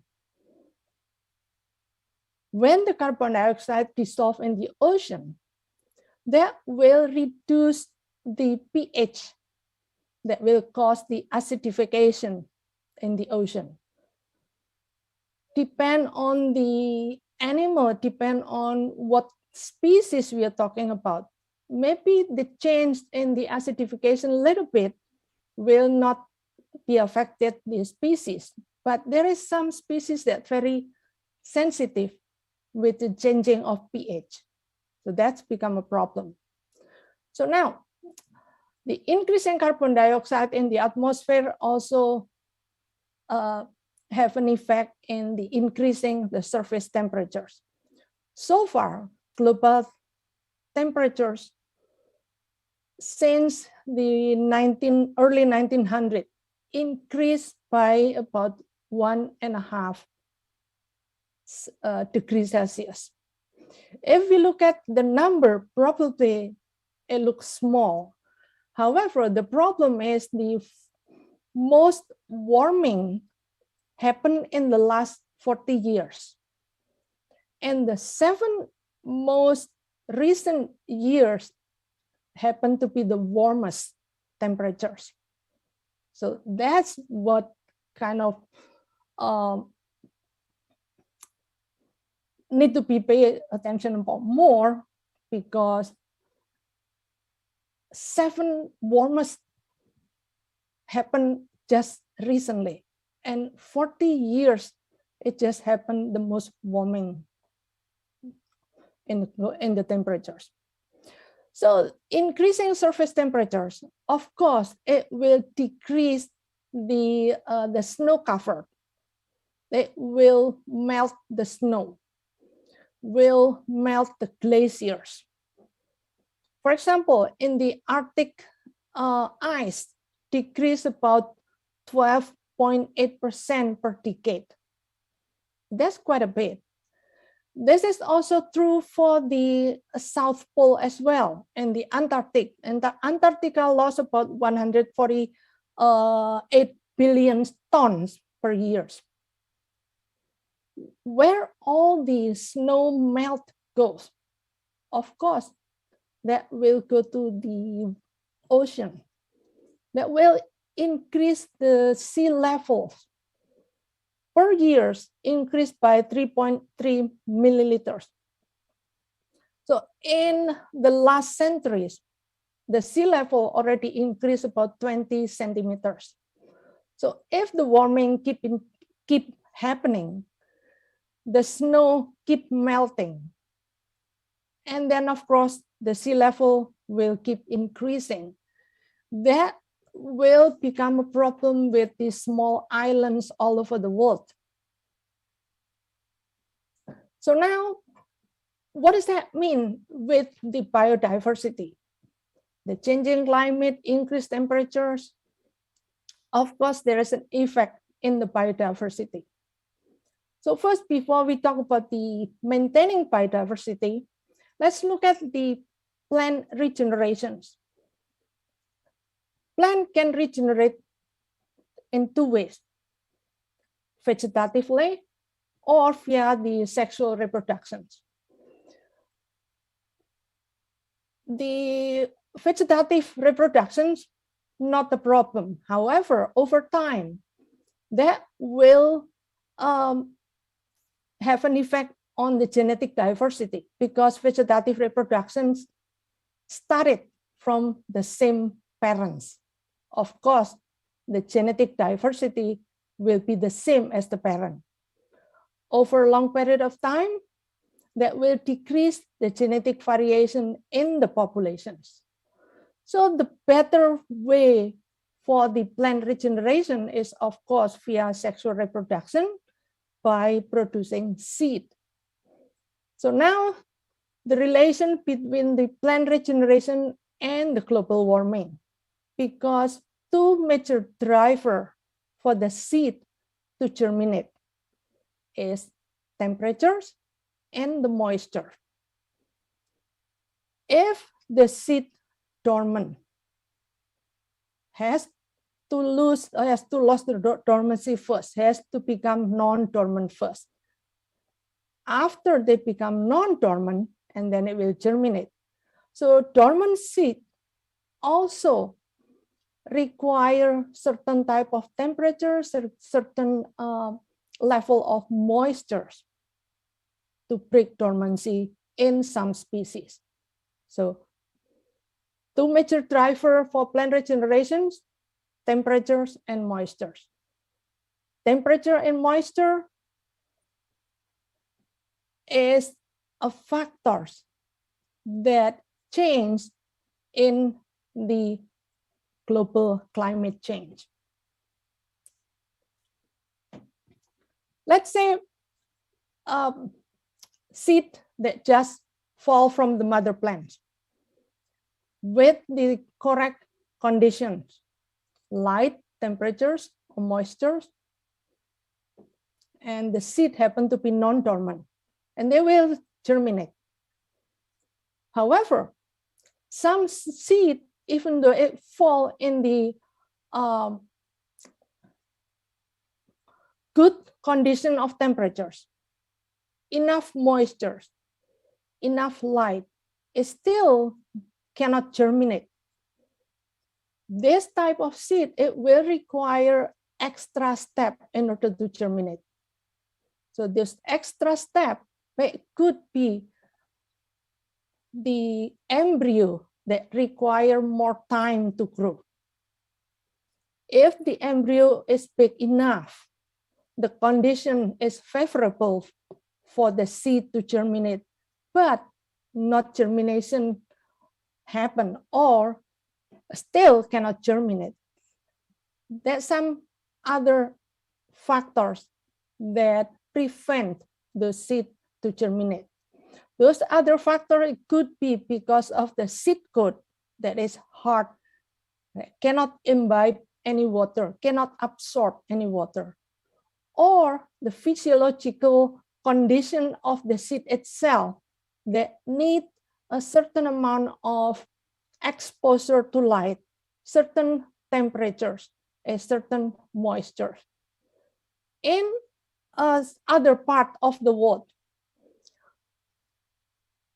that's including Indonesia as well, some seed will only germinate after the fire because the compound from the smoke trigger the physiological basis of the seed to become non-dormant. So either nitrogen oxide that could overcome dormancy, either ammonia or ammonium that could overcome dormancy, or some chemical, some compound from the smoke that overcome dormancy. Again, after those seeds become non-dormant, still require a certain type of light, certain degree of temperatures and moisture conditions. So,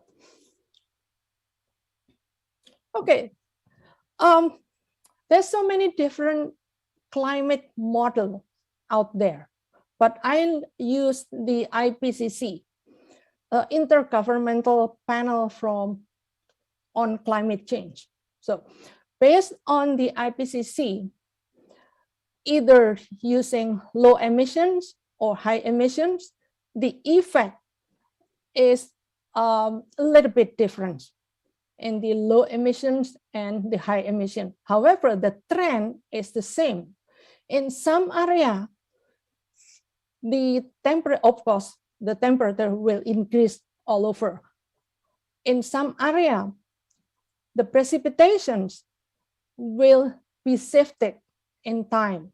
For example, like delay the wet season or prolong dry seasons. If not delay the wet season or not prolong the dry season, there is a shift in terms of the intensity of the precipitations. So based on the IPCC, the change on the temperatures will be a steady and a gradual change. However, this creates a different aspect. For example, variability of climate, dry and the wet season, cold and the hot area in a different part. Besides the variability of the climate, this climate change also could create unpredictable extreme weather events, El Nino, extreme heat wave, extreme drought or prolonged drought, also heavy or intense rain. In the tropical biome or tropical regions, it will also create a novel climate that have not been identified before. It's very different. So all of those, it will have an effect on the biodiversity. Then the moisture content and the seed. If we talk about the seed in general fall into two different types. So this is just to make it easy. Two different types of seed. One is called orthodox seed, and the other is recalcitrant seed. Orthodox seed desiccation tolerance, meaning that the seed maintain the viability with low moisture content. So if there is a seed bank, collected seed from all over the place, all over the world, to be planted in the future, the orthodox seed is the way to go. because the orthodox seed with the low moisture and keep for a long time, 50, 100 years, it's still viable. The other type of seed that is desiccation sensitive is the recalcitrant. A lot of recalcitrant seed happen to be grown in Indonesia because in the recalcitrant seed require high moisture to retain the viability. If the seed dispersal is not coincide with the rainy season, that will become a problem because recalcitrant seed need to germinate quickly as soon as they fall from the mother plants. If the condition in the ground is not favorable for them to germinate, because as soon as they fall off from the mother plant and then a dry season still prolonged, those seeds will not be viable. Orthodox seed, on the other hand, it can stay on the soil for a long time, depend on what type of seed we are talking about, because they can form what we call it soil seed bank. Stay in the soil until the favorable conditions happen, and then they can germinate. So, orthodox seed and recalcitrant seed.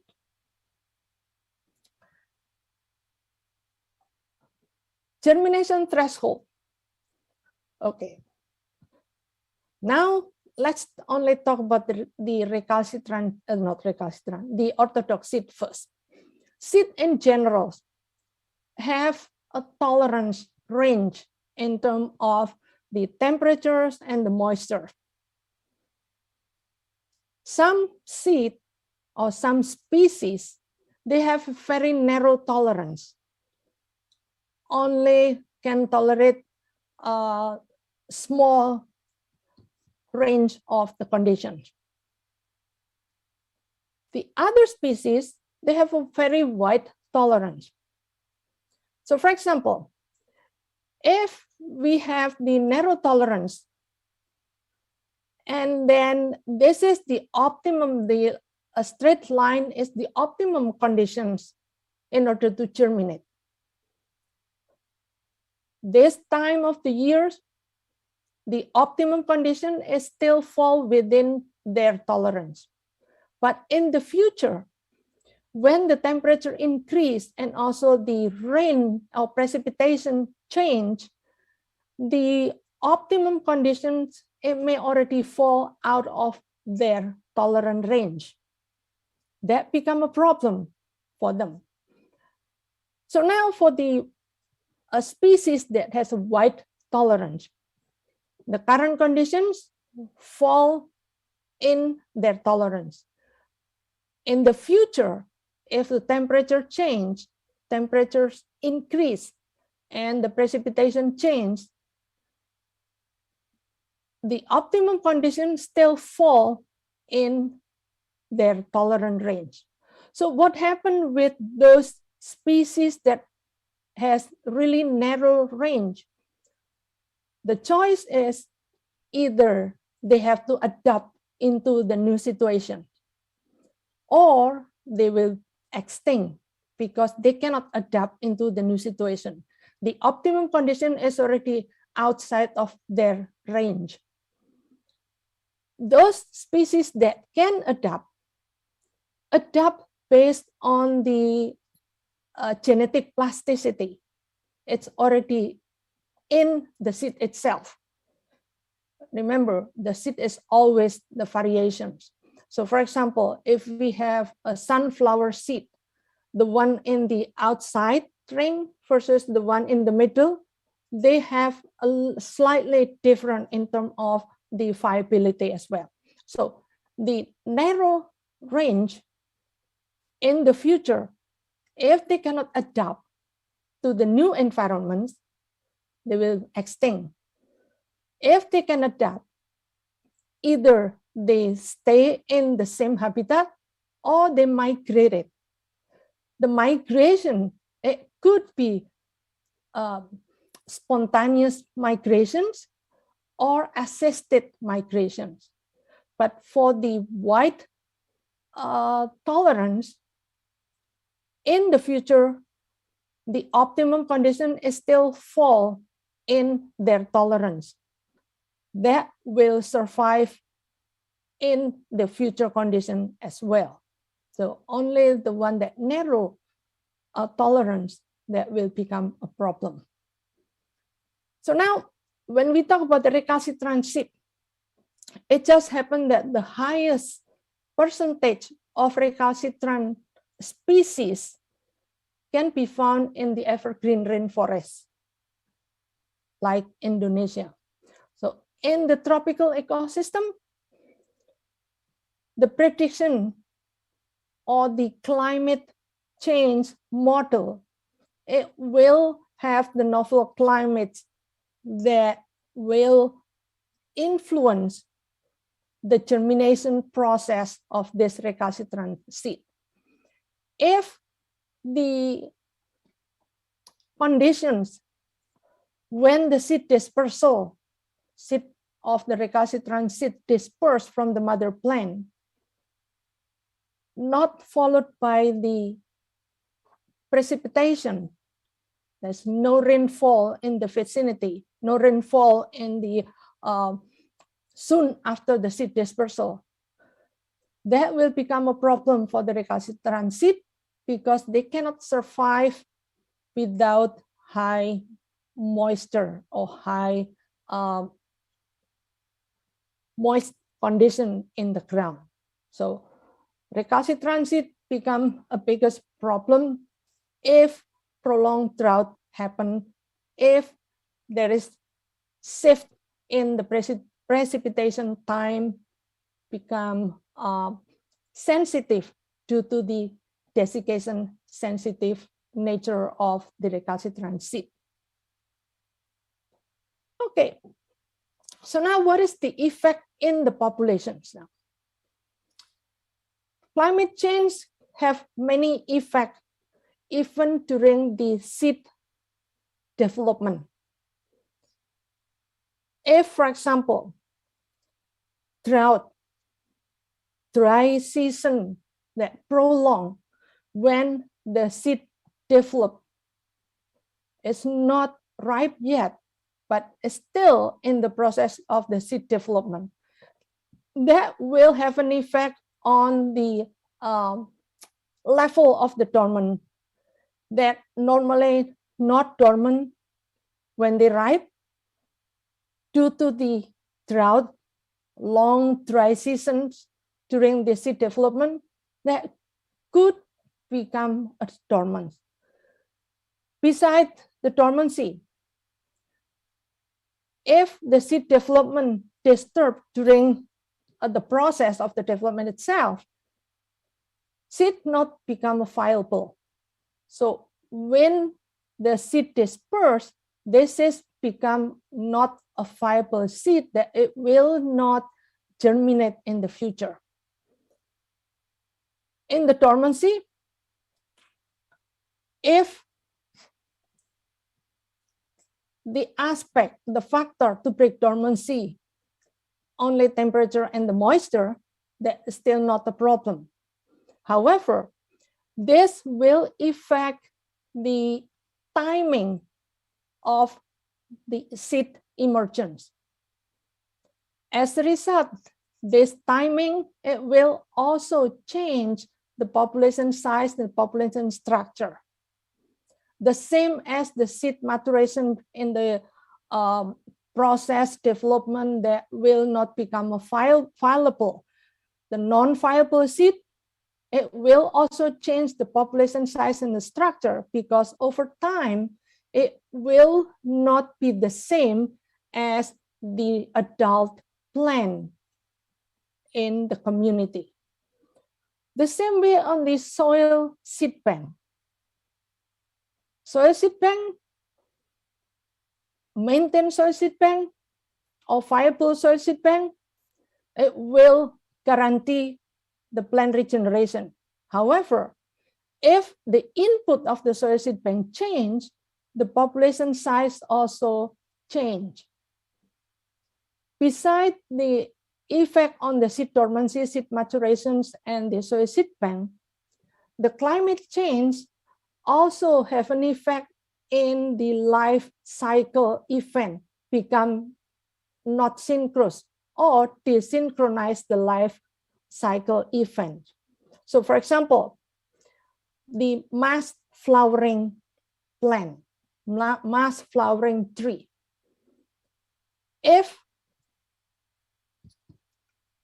delayed the wet season, prolong the drought season, the mass flowering will not produce the viable seed, or even they do not produce flower at all, because the change, it will desynchronize the life cycle event that originally or naturally it should produce the seed. Because of the drought, because of the increased temperatures, it may not produce the seed. This will also have an effect on the competitive interaction, because in the community, the plant that survive is the stronger competitor. Only few of them will survive, that will change the population structure, change the community, change the global or the richness or the diversity of the plant. So this is the effect in the from the seed into the community level. Climate change have an effect on the space richness. Okay, sorry, Okay. Professor Hidayati, to interrupt you a bit, because you have just 3 minutes left to finish your presentation. Thank you. I'm sorry. Yeah, I have a summary point already. Thank you okay? very much. Thank you. So this is a summary point. The species can persist if they can adapt. However, the species that cannot adapt, it will extinct or migrate. The migration can happen with or without the help, without assisted migrations. For those the collected seed for the to save for the future, seed banking, they need also consideration where to collect. It is in the distributional now, or it is in the geographical distribution in the future. Seed germination of many species are timed in relation to wet and dry seasons. So the climate change has an effect on the timing of the season. The wet season delayed, a longer dry season, or more intense wet season that happened. However, how the outer season will influence the timing of seedling emergence is still unknown. Okay, thank you, and wassalamualaikum warahmatullahi wabarakatuh. Waalaikumsalam warahmatullahi wabarakatuh. Thank you very much, Prof. Hidayati, for giving such informative and interesting topic in this conference. Okay, ladies and gentlemen, now we come to question and answer session. I'm sure that after that stimulating presentation, you would like to ask some question or comment on some of the point the speaker have made. Okay, we have two kinds of question.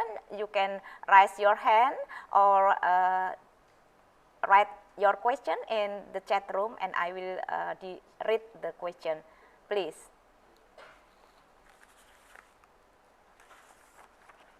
And here we try to make each session contain 2 questions, depending the available time. Okay, please. Is there somebody to ask directly? I found question in the chat Zoom. Yeah. While waiting for the question from from participant directly. I would like to read the question first from the chat room. Wait a second.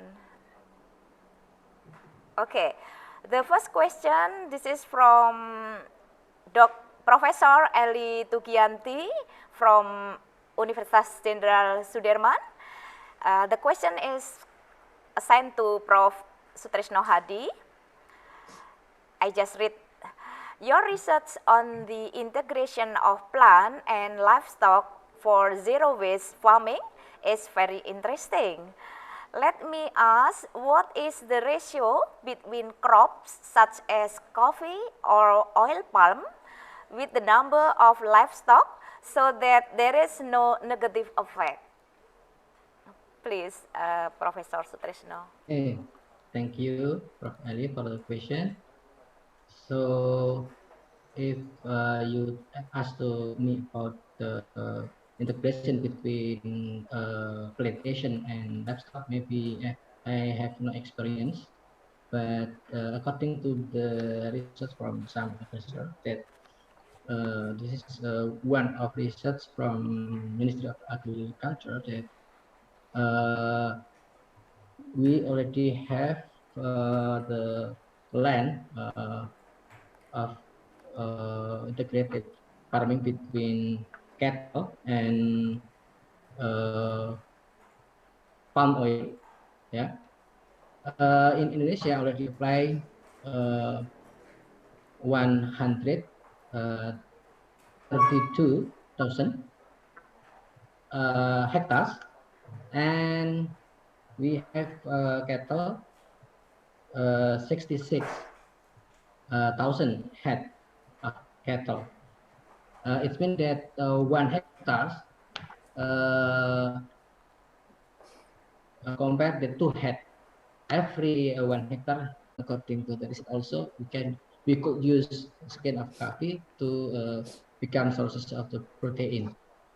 So okay, I do apologize about the information from me about application of integration between plantation and livestock to Eli. Okay, thank you. Okay, thank you very much for your explanation, Prof. Hadi Purnomo. And now we move to Professor Hidayati first. So in here there is question, how is the implementation of the integration of livestock plants by farmers? Is there any effect because farmers still use chemical fertilizer for their crops? Please, probably you still have time to provide your answer. I do not have any experience with the livestock per se. However, the use of fertilizer in general, that will have a long effect, because whatever the fertilizer that the plant do not take up, it will stay in the soil. Not just stay in the soil, it will wash off in the body waters. For example, in the river, or end up in the lake or in the pond. That will become a problem, because the amount of, especially nitrogen, the high amount of nitrogen will kill fish. Not only to kill fish, but kill other aquatic animal as well. However, I do not really know how the implementations directly from the animal science view. I look at from biological view. So use of fertilizer, the leftover or the residue of the fertilizer, it will eventually end up into the body waters. It will affect the aquatic species and also the quality of water wherever it's end up. Okay. I think someone wanted to raise hand. Okay. Is there someone raise hand? Probably we It's would like on the to... chat, Oh, yeah. lady. Yeah, thank you. But we would like to move to the second session first for Oh, okay. Dr. Margawati. Yeah? Okay, thank you. Moving now to the second session, we already have a question again. In here, we try to give opportunity for Dr. Margawati, probably already raised hand. Please, the time for you. Thank you.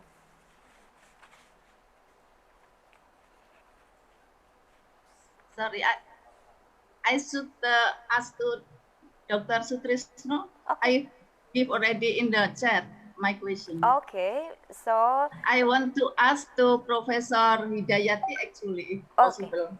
Okay, so you can go first for either Professor Hidayati or Professor Sutrisno Hadi, please. If the time is limited, is it possible to Prof Hidayati? Okay, okay. Okay, thank you. Thank you, Prof Hidayati. Welcome to our speaker here. Your topic actually is very good with suitable with our condition in Indonesia, because we are at the moment facing with the problem to decrease CO2 emission. Also, we also face the increase of sea level. That is really relating with your topic. What you can suggest to us, Indonesian government especially, with that issue? Thank you very much, Prof. Hidayati. Okay. I try to answer, but outside of the politics. So the best way is to reduce or to slow down, because reduce or stop deforestation, stop may be impossible. Okay. However, to slow down, and also the policy that if they cut down or open up or cutting the forest, they need to restore some of them, because cutting down tree, that means reduce the part that will decrease the carbon dioxide. Tree is the only one that used the carbon dioxide. So, for example, I give you an example in Australia. In Australia, if they open the land, they have to restore the same amount, even though it's in different area. So I think this is the policy that we do not have it in Indonesia. For example, like the coal mining, they open, they clear everything, clear the tree, but they do not have to restore those area, even though in a different area in the same acreage, the same hectare, for example. That's the one. The second, Indonesia, especially like Kalimantan, has a big resources of the peatland. Peatland is carbon resources. When the peatland burn, that will release extra carbon into the atmosphere. So I do not know how to stop the burning of the peatland, because stop burning of the peatland will also decrease the amount of carbon dioxide that will be added into the atmosphere. So restorations, plant regenerations, and try to reduce or to avoid burning of the peatland. That will reduce the amount of carbon dioxide added into the atmosphere. Another thing that outside of the forest, outside of the plant, outside of the peatland, is the use of public transport. The more car burning the gas, that will also the more carbon dioxide added into the atmosphere. If the public transport available that will reduce the individual use of the car, translate into less burning the fuel, translated into less carbon dioxide added into the atmosphere. Thank you very much. Actually, thank you.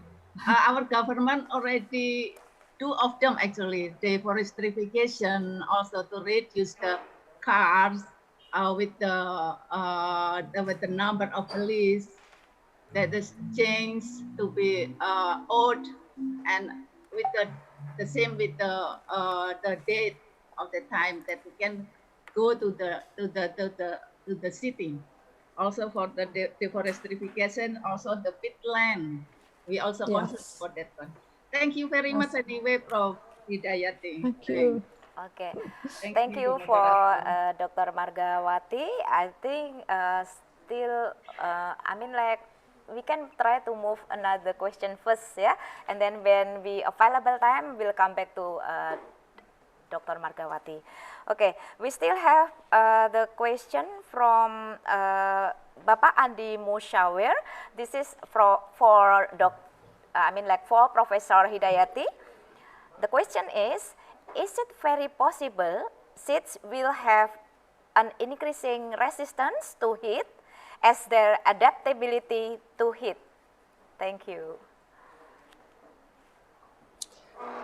Yes, some seed, especially those seeds that are prone to fire, they will have a heat resistance.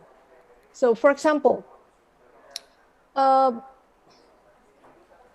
what seed that? The pine, that one of the requirements in order to germinate is fire. So without the fire, the seed will not be able to germinate. The other seed, not pine seed, but grow along with the pine, that become adapted to the heat, because in the especially in the Mediterranean climate, a lot of fire happen. So originally the seed doesn't require fire in order to germinate. However, because they grow along with the species that require fire in order to germinate, they become adaptive. They become heat resistant to a certain point. Yes, there is a seed that become heat resistant due to the adaptation.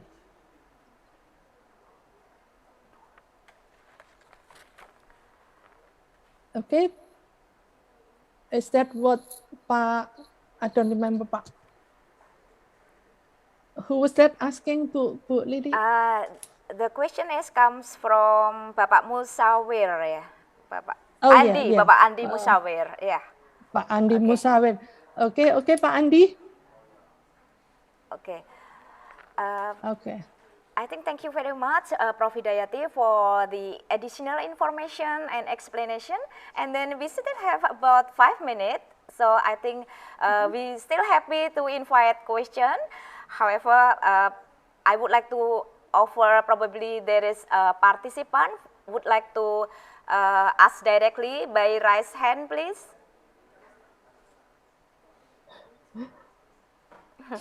I think that's good opportunity to see Prof. Hidayati and Prof. Sutrisno Hadi. Okay, I would like to read again the question. I think from Professor Eli Tugianti. I think already have the question for the speaker. This is another question. For Dr. Sutrisno, okay, is your business on crop livestock integration valued economically, and how many cattle in average the farmer can manage in their farming? So this is the question, Prof. Okay, thank you for question. from Bu Enda Markawati also from BRIN. Okay, yeah. If you ask about economically, it should be, I think. Yeah, it should be economic because if we integrate between crop and livestock, and then we can reduce the cost. Yeah, if we apply the LISA system, and then we could reduce a cost from the plant, we can reduce for the fertilizer, and for livestock, we can reduce feed. We can use straw, we can use forage from waste of crops, and so it should be economic. It should be economic. Yeah, if the farmer have a good application, a good implementation to apply technology to process the waste from livestock, also waste from crops. So how many cattle in average farmer can manage? Yeah, as we know that in reality, the ownership of a farmer in the village, in the smallholder, is maybe around 203 head. Yeah, I think we already know about it. So if the farmers could become the one places, I mean the have the communal cage is better. Yeah, it's better. We suggest to the farmer to have the communal cage. Then if we have the communal kits, then uh, we can process the waste, yeah, uh, better. Yeah, we can share the cost to buy the machine, and then yeah, like my experience to I mean to develop the farmer the group farmer communal cage in Tasikmatu, as I show before in my presentation, that is a very good situation if we invite the farmers to become groups, to become communal cage. Yeah, or maybe if we don't have the funding, I mean the farmers don't have funding, maybe the farmer can provide maybe one location. Yeah, so the manure sent to the location, and then maybe some of the farmers, maybe 10 farmers or more than 10 farmers, they can process the waste there. Also, the waste from the plant, we can process into silase, also into fermentation. Okay, this is my answer for Gwenda. Thank you for the question. Okay, thank you very much, Prof. Sutrisno Hardi, for your explanation. So, because of the time, so thank you for the valuable discussion and so interesting topic for both of the speaker. Now, we come to the end of the discussion. Ladies and gentlemen, finally we come to the end part of this plenary session. Before I close this session, I would like to take the conclusion from what the speaker have presented there. Okay, integrated crop livestock is frequently advocated as one of the most promising solutions to sustainable development agriculture. The relationship and outcomes associated with particular crop and livestock production system are both highly variable and side. There are differences in local patterns of land types, in livestock management experience, labor availability, prevalence of labor, and so on. And this implies a wide variation in local crop and livestock management practice. And then I try to make a conclusion for Prof. Hidayati, because already clear, so only a short conclusion. Climate change climate change is influencing the timing of seasons, but how the altered seasons affecting the time of seedling emergence still unknown. I think this is the conclusion of the speaker. And now for the closing, ladies and gentlemen, finally we come to the end part of this session. We would like to appreciate and thank you so much to the honorable speaker who has shared some great knowledge and given such informative and interesting presentation. As appreciation on behalf of the committee, we would like to deliver certificate for Professor Hidayati first. Thank you, Prof. Hidayati, for your great contribution in this conference. And also, we would like to give the certificate for Professor Hadi Purnomo for your participation in this conference. Thank you. Also, we would like to thank to the audience for very active participation and the valuable following discussion. Hopefully, the presentation will be beneficial for all of us. Amin. And of course, thank you to the great organizers and committee who worked hard so that this scientific meeting went well and was filled with positive enthusiasm. As the moderator, I apologize if there are deficiencies and inconveniences in organizing this plenary session. Thank you for your attention and see you at the next session. Wassalamualaikum warahmatullahi wabarakatuh.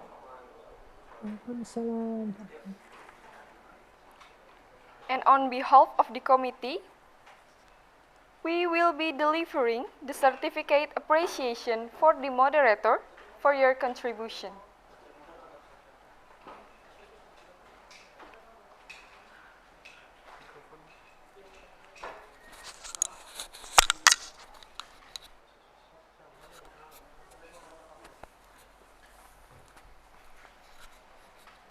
Thank you very much, Dr. Lilik Retna Kartikasari, who led the presentation and discussion in this session. And we are also thankful for Professor Sutrisno and Professor Siti for the presentation.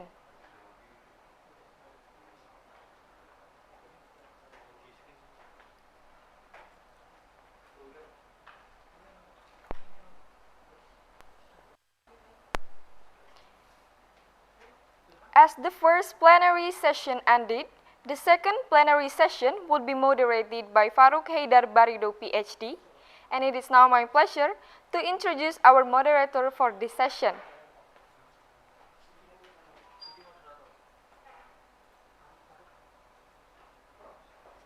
Faruk Haidar Barido, PhD, obtained his degree in Animal Science UNS in 2018 and currently pursuing doctoral degree in the Department of Animal Life Science in Gangwon National University, South Korea. His passion in doing research both individually or in collaboration has the main purpose of publishing 9 highly qualified research articles in terms of mid-science in the last 3 years. Ladies and gentlemen, now I present Faruk Haidar Barido, PhD.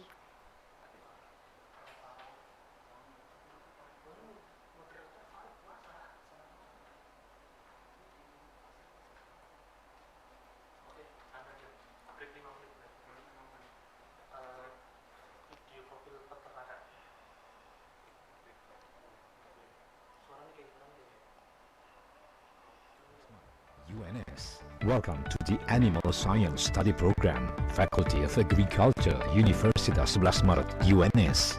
The Animal Science Study Program was established in 1998.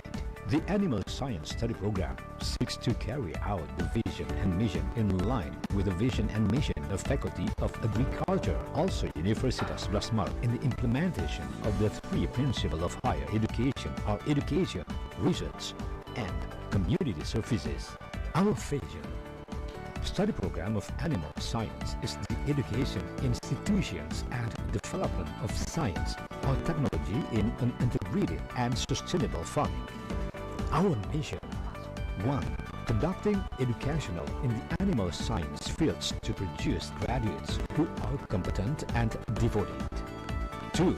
Conducting research to develop science or technology that is useful for the development of animal science. 3. Held a dedication to the community to implement and disseminate the science or technology.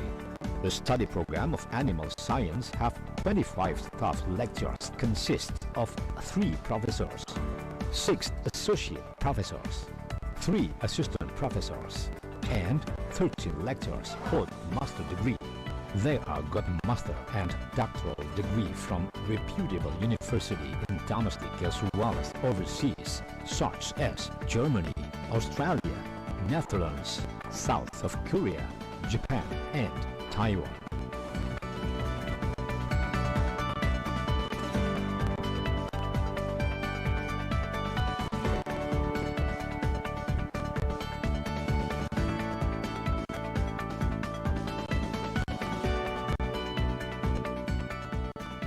Study program of animal science consists of 5 laboratories, namely Laboratory Animal Production,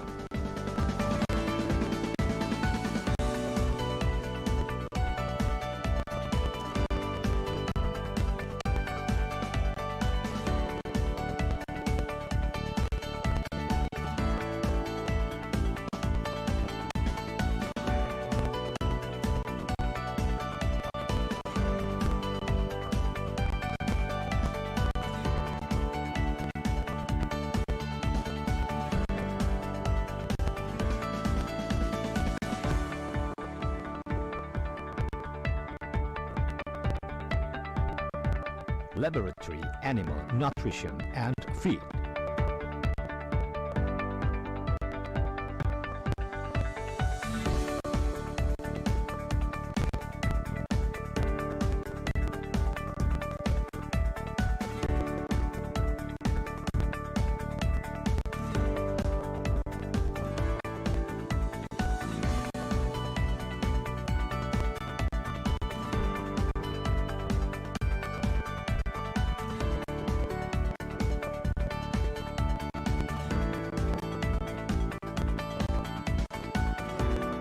Laboratory Socio-Economic of Livestock,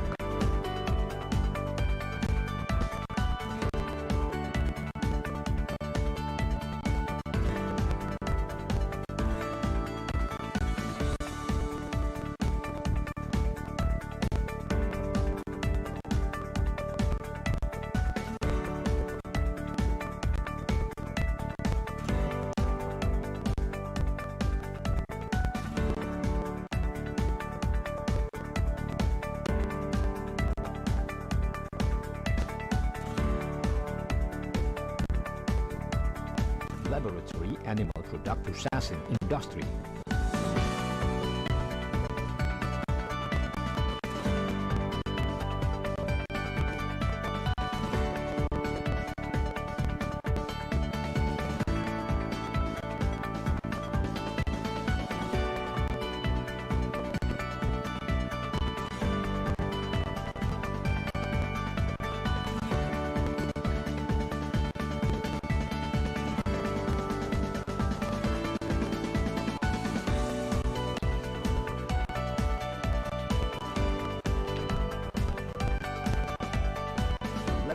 Animal Science Field Study, experimental form that can be used for research.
Animal Science Study Program, Faculty of Agriculture, Universitas Blas Maret.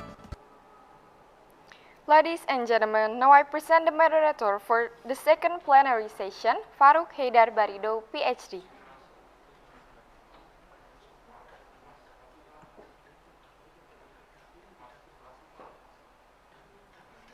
Good morning, ladies and gentlemen. Assalamualaikum warahmatullahi wabarakatuh. Dear Honorable Dr. Insinyur Nasrullah, dear Honorable Professor Siti Nur Hidayati, dear Honorable Professor Sutrisno Hadri Purnomo, dear Honorable Professors, distinguished committees, distinguished conference delegates, ladies and gentlemen. Firstly, thank you, Ms. Vina, for handing me the stages. And once again, please let me welcome you to the first international conference on animal research for eco-friendly livestock industry, Icareli 2021, which carries the theme Cutting-Edge Technology for Sustainable Livestock Industry. This international conference is proudly presented and organized by Animal Science Department, Faculty of Agriculture, Universitas Blas Maret, Surakarta. My name is Faruk Haidar Barido, and as previously mentioned, I just graduated from Kangwon National University, South Korea, with a field of expertise in meat tenderization and protein hydrolysis. It is an honor for me to be the moderator in this second plenary session and for having exceptional speakers from 3 different countries with 3 different appealing topics. And subsequently, please let me introduce you to the first speaker of our second session, Professor Masato Yayota from Kifu University, Japan. Professor Masato Yayota will be delivering speech with the topics of eco-friendly animal feed resources. But before beginning the session, may I please briefly introduce Professor Masato Yayota.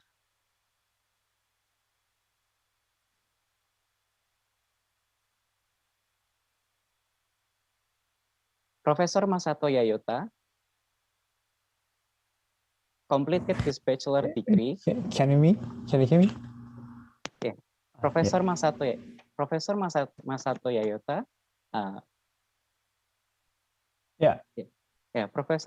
Yayota completed his bachelor degree in animal science from the Obihiro University of Agriculture and Veterinary, and completed his Master of Agriculture in 1997 from the Hokkaido University, and earned the Doctor of Philosophy in Bioresource and Product Science from the Hokkaido University, Japan. Professor Masato Yayota actively contributed in some international membership bodies, such as Tokai Society of Animal Production, the Japanese Forest Society, the Japanese Society of Applied Animal Behavior, the Japanese Society of Animal Science, and the Japanese Society of Grassland Science. And during his career, he has accomplished more than 79 published articles in reputable journals and an award in Young Scientist Award from the Japanese Society of Grassland Science in 2004. And that is the brief introduction of our speaker, Professor Masato Yayota. And as a reminder, we will be having a total of 120 minutes or 2 hours for this second session, wherein the presentation will be delivered for 30 minutes for each speakers and continued by panel session for another 20 minutes. And for all the conference delegates, you may also ask a question after the presentation, either by raise your hand or write down in the chat box. So, ladies and gentlemen, without further ado, I would like to invite Professor Masato Yayota to deliver presentation. Professor Yayota, the stage is yours. Thank you very much for introducing me. I'm Masato Yayota from Gifu University. Today I'll be talking about eco-friendly animal feed resource, but it's really broad topics. So I just tell you about just small topics with regarding with my eco-friendly livestock industry today. and I'd like to thank you for giving me the chance to speak here today. My name is Masato Eda from Gifu University, Japan, and one of my research interests is to create an animal production system based on local forage, because using these feed is the most adaptive to local ecosystem and sustainable way for animal production.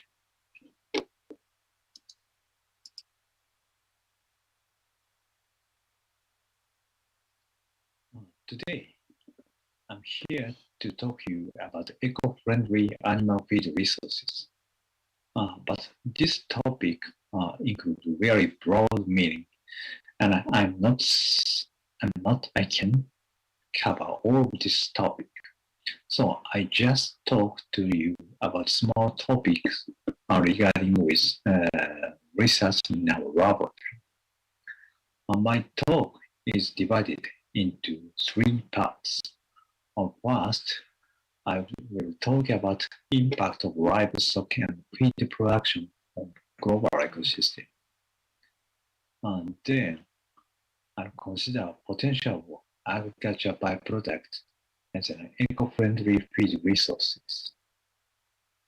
And finally, I'll talk about using a regional feed for conservation of local ecosystem. I mean, using rice grain as an animal feed to maintain rural environment. The third final topic might be specific to Japanese livestock industry, but I think similar situation will be happen in the future in other countries. Anyway, as we have already known, livestock and feed production are now one of the biggest concerns that contribute environmental breakdown and climate change. The left figure shows the number of major livestock from 1961 to the present. All animals are increasing linearly from 1961 to present. And now we have 1.5 billion cattle, 1.2 billion sheep, 1.0 billion pig and goats, and 42 billions of chicken in the world. Animals require feed for their growth and reproduction, thus increasing or maintaining increase of animals induces increase of feed production, grain production. The right figure shows the global demand of grain, including maize and wheat. At present and future, 2030 and 2050. As shown in this figure, we will need further grain for consumption, red farms, and animal feeds programs.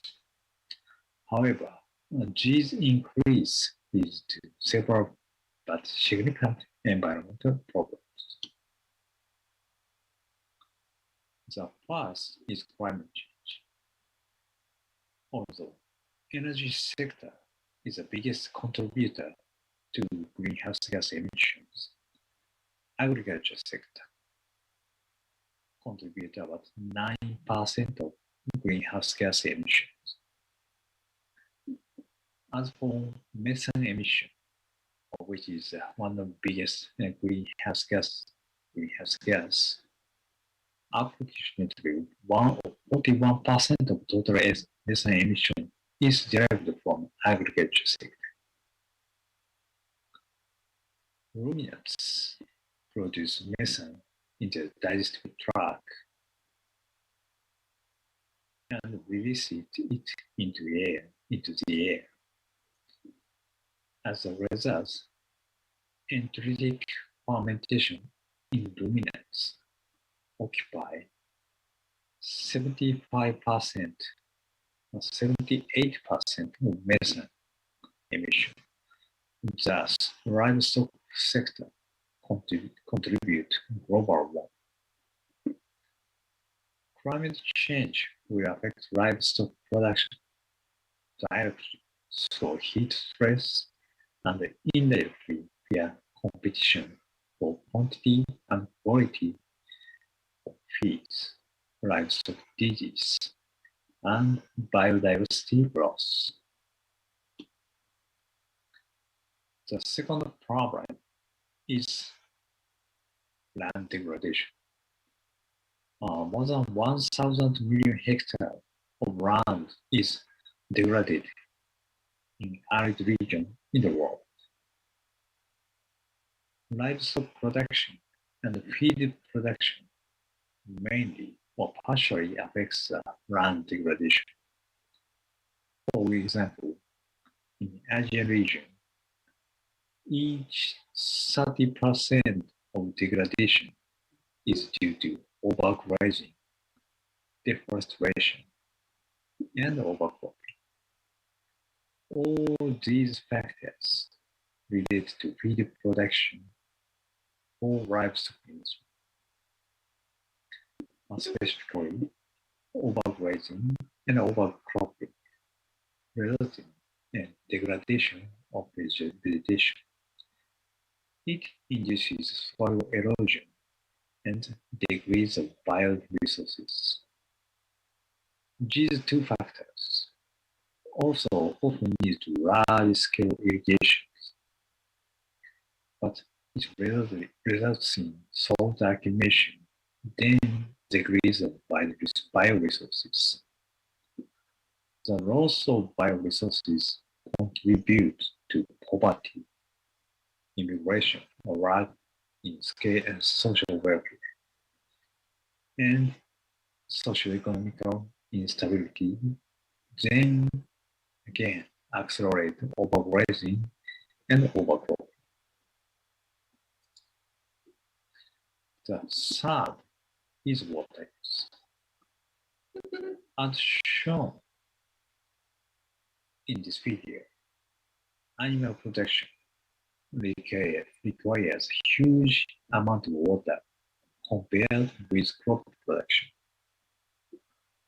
According to this estimate, beef production needs 50.5 thousand liters of water for 1 kilogram beef. But water use for livestock production is mostly related to feed production. It means that feed production itself is not an eco-friendly action. In other words, rethinking livestock production includes finding alternative ways for feed production. The clue for solution is rooted in the grain production itself. As we have already seen, world grain production increased to 2.6 billion tons. It also produces byproducts including maize sorghum, rice, wheat, barley straw, and husks. These byproducts can be used as a feed resources for ruminant livestock and can be obtained in developing countries. So using these feed resources contribute decrease of feed production and eco-friendly feed production. However, there is a problem we have to address when we use agriculture byproduct as a feed resource. Generally, agriculture byproduct contains relatively low nutrients. As is seen in this table, they contain nearly or less than 4% of food protein. whereas common grasses contain more than 10% of food protein. In contrast, agricultural byproducts include over 70% of neutral detergent fiber and 40% of acid detergent fiber, whereas common grasses contain around 6% of NDF and less than 45% of NDF. Due to this high fiber and low crude protein content, resulting in lower intake, digestibility, and animal performance. So, efforts to improve the utilization of agricultural byproducts as a feed in ruminants are being made for decades.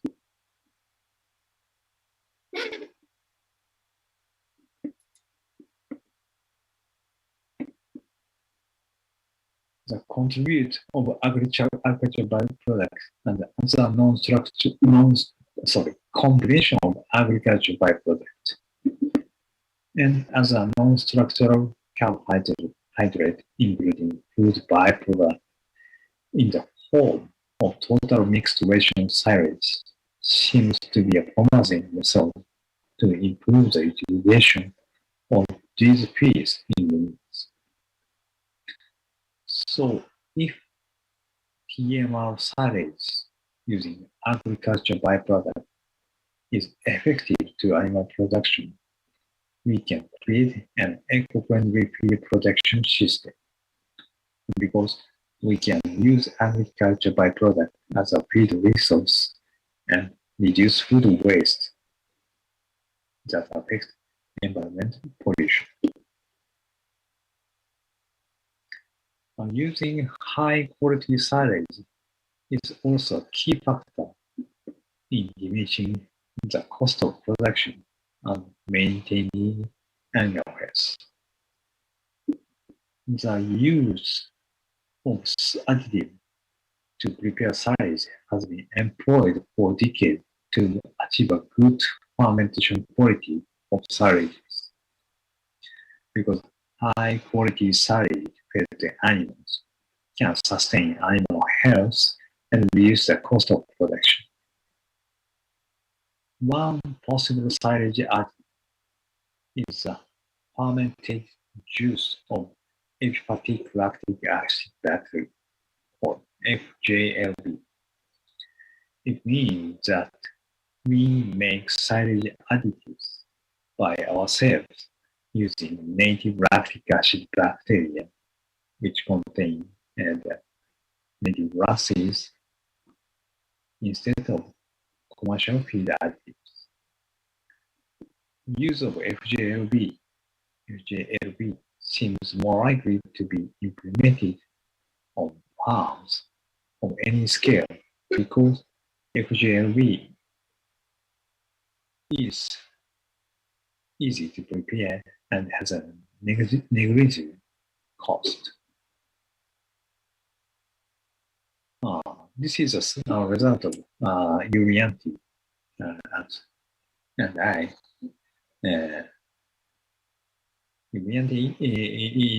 She is in now at Livestock University.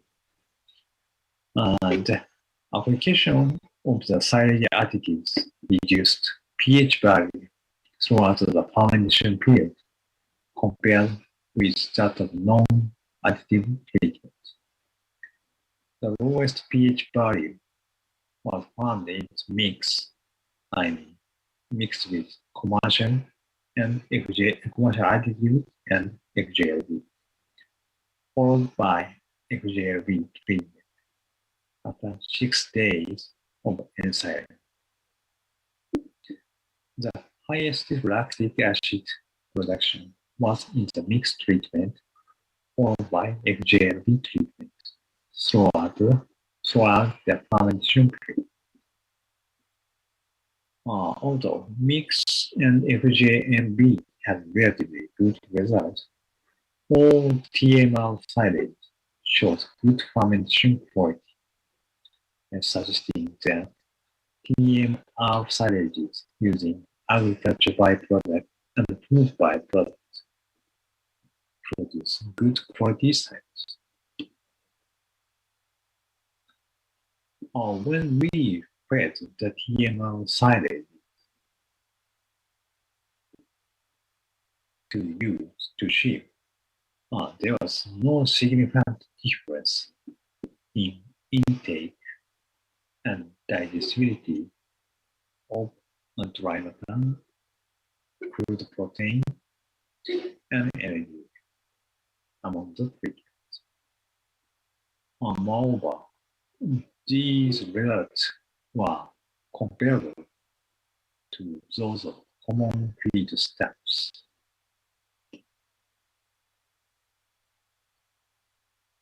So in summary, although our research does not support the effect of silage additives on feed quality of KMR silages,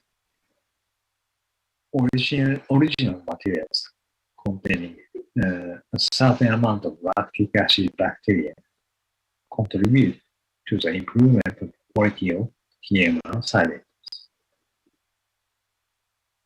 prepared from agriculture byproduct. Thus, we can use agriculture byproduct in the form of total mixed ration silages, and this leads to agriculture byproduct as an eco-friendly feed resource.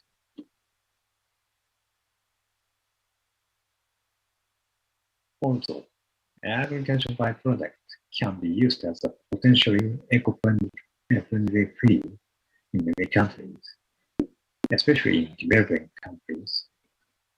Japan and several countries are struggling with a different type of problem. The right figure shows the relationship between income level and meat consumption. The figure clearly shows that the increase of income induces increase of meat consumption. This situation had actually happened in the history of Japan. After World War II, Japan achieved higher economic growth. It resulted in drastic increase of animal product consumption, such as meat, eggs, and milk products. But it also induces drastic decrease of rice consumption. So now we eat around half of rice compared with about 60 years ago.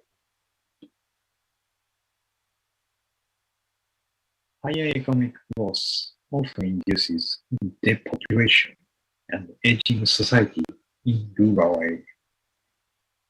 And these factors with decrease of rice consumption causes abandonment of crop fields. And recently, we have 400,000 of abandoned crop fields in Japan. Degrees of land utilization in forestry or agriculture result in crops of rural economy. It also leads to loss of ecosystem service from paddy fields or from forestry. These losses throw these regions into downward spiral. Therefore, utilization and conservation of paddy field where feed production are eco-friendly approach, might be eco-friendly approach in our country. in Japan.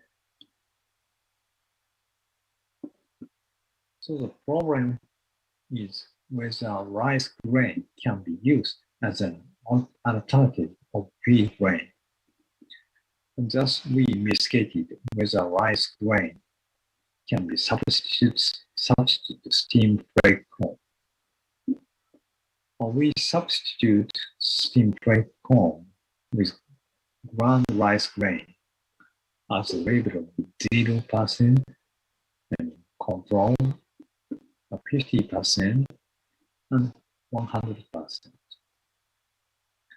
All feeds contain steamed fried corn or ground rice grain, about 35% in total diets. We designed the total diet has the same food protein and same TDN contents.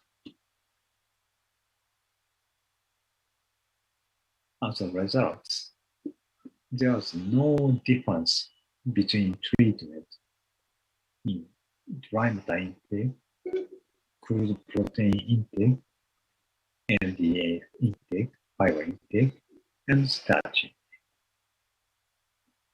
It suggests that palatability of ground rice grain is comparable to steamed fried corn.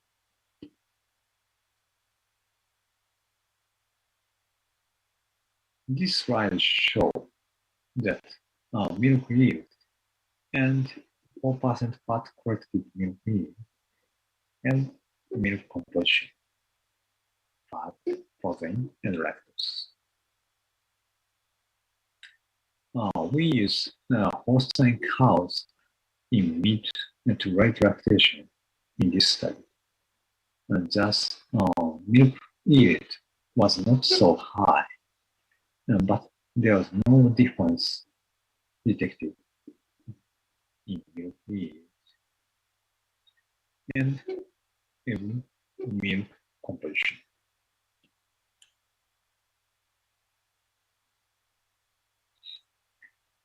However, milk fatty acid slightly changed when we use rice grain as a substitute for steamed fried corn.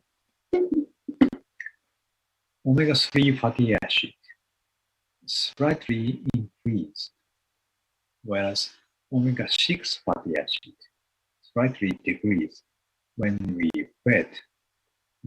substitute rice grain or 100%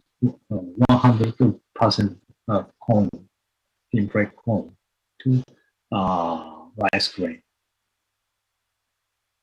As a result, the ratio of omega-6 to omega-3 fatty acid was decreased.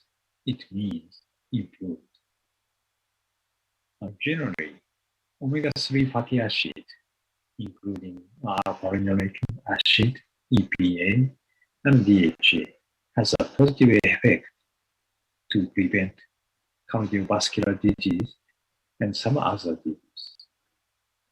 And so, using rice grain has an advantage to improve our health, but this needs further investigations.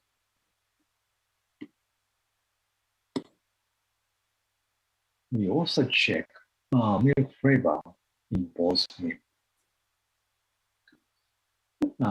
This slide shows the radar chart of milk flavor, and red line shows the flavor control group, and blue shows the 100% rice grain group. And as you can see in this slide, all milk flavor traits are freshness, flavor, sweetness, coconut, aftertaste is similar between the traits. It means that milk flavor, milk from both diets had similar flavor. So in summary, substitute ground rice grain with steam freight corn. Approximately 35% of total diet does not affect feed intake, milk yield, composition, and both milk has a similar milk flavor. However, it improves using ground rice grain, improve a ratio of omega-3 to omega-6 fatty acid in milk. It suggests that using rice grain as a feed improve human health, not only human health, but also ecosystem, rural ecosystem. And therefore, agriculture main products, rice grain, could be used as a feed grain and then eco-friendly feed resources in several cases, such as Japan, where use of agricultural feed is needed for conservation of rural ecosystem. In this presentation, I do not focus on environmental effect of these feed resources directly. However, we have to consider life cycle assessment, including greenhouse gas emission, energy use, and water use when we should implement it to evaluate which feed and feed production system have a potential for eco-friendly feed. I think there's no food that originally has eco-friendly traits. Thus, we have to consider the context of feed production system when we find an eco-friendly feed resources. Thank you for your attention. That's all for my presentation.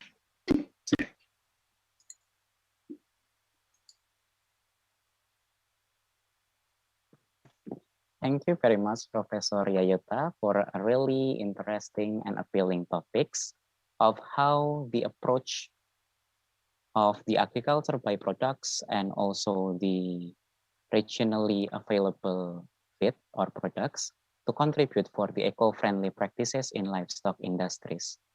So a reminder again for all the conference delegates, you may ask a question after all the presentation delivered by all the speakers in this second session. And then we will be moving on to the next session by the Professor Carlos Hermosilia.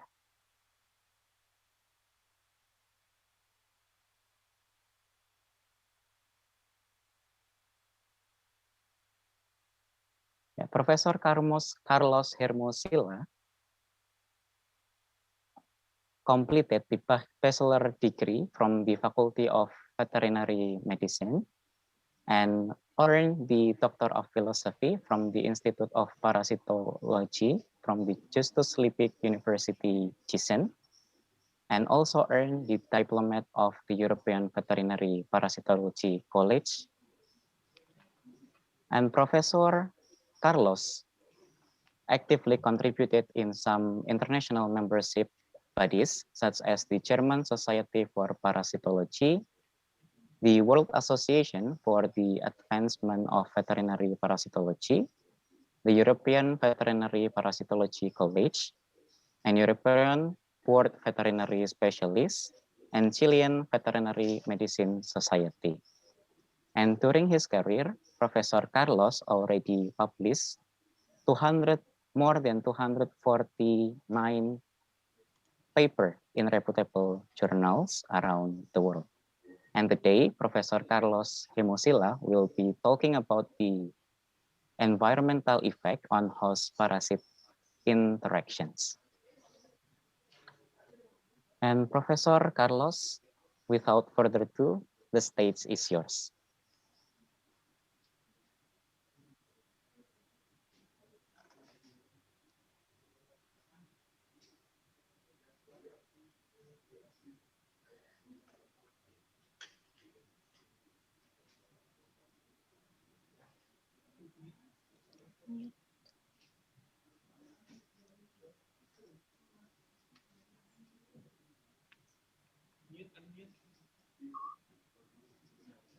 Morning. Can you hear me? Yes.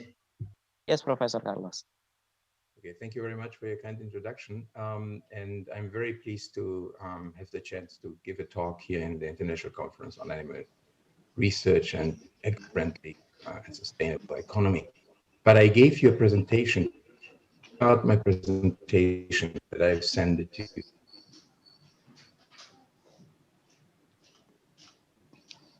Meanwhile, I will just give a brief introduction to my talk. As you will see from the title, it focuses on innate immune responses. And I think in terms of ecological aspects in livestock, we should take care of rural and special breeds that we have with a tremendous potential, as they have a certain natural resistance against diverse viruses, fungi, parasites, and bacteria. So you can get rid of many problems related to treatments, such as antibiotic resistance development, antiparasitic resistance development that you also have experience in many countries in the world, particularly against nematodes, arthropods, ticks, and many others. So my talk will be focusing on this aspect. But I'm still waiting for the presentation that I've sent it to you. Okay, please wait a moment. Our Yes. colleagues still preparing for your presentation. Yes. But as I said, I will give a talk on the innate immune system, which had been ignored for a while, and we should take care in any breeds that you might have of goats, cattle, pigs, even fish. All of them survive through their innate immune system. And if you want to keep an eco-friendly system, particularly Indonesia has so many breeds.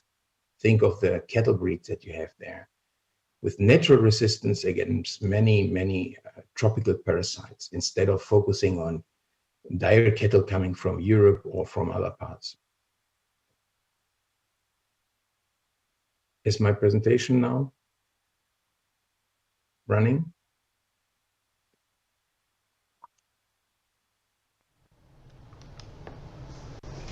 Dear ladies and gentlemen, first of all, I would like to express my gratitude to the organizing committee of the first International Conference on Animal Research for Eco-Friendly Livestock. It's a real pleasure to be with you, and I also like to extend my greetings to my former PhD student, Dr. Benny Hamed.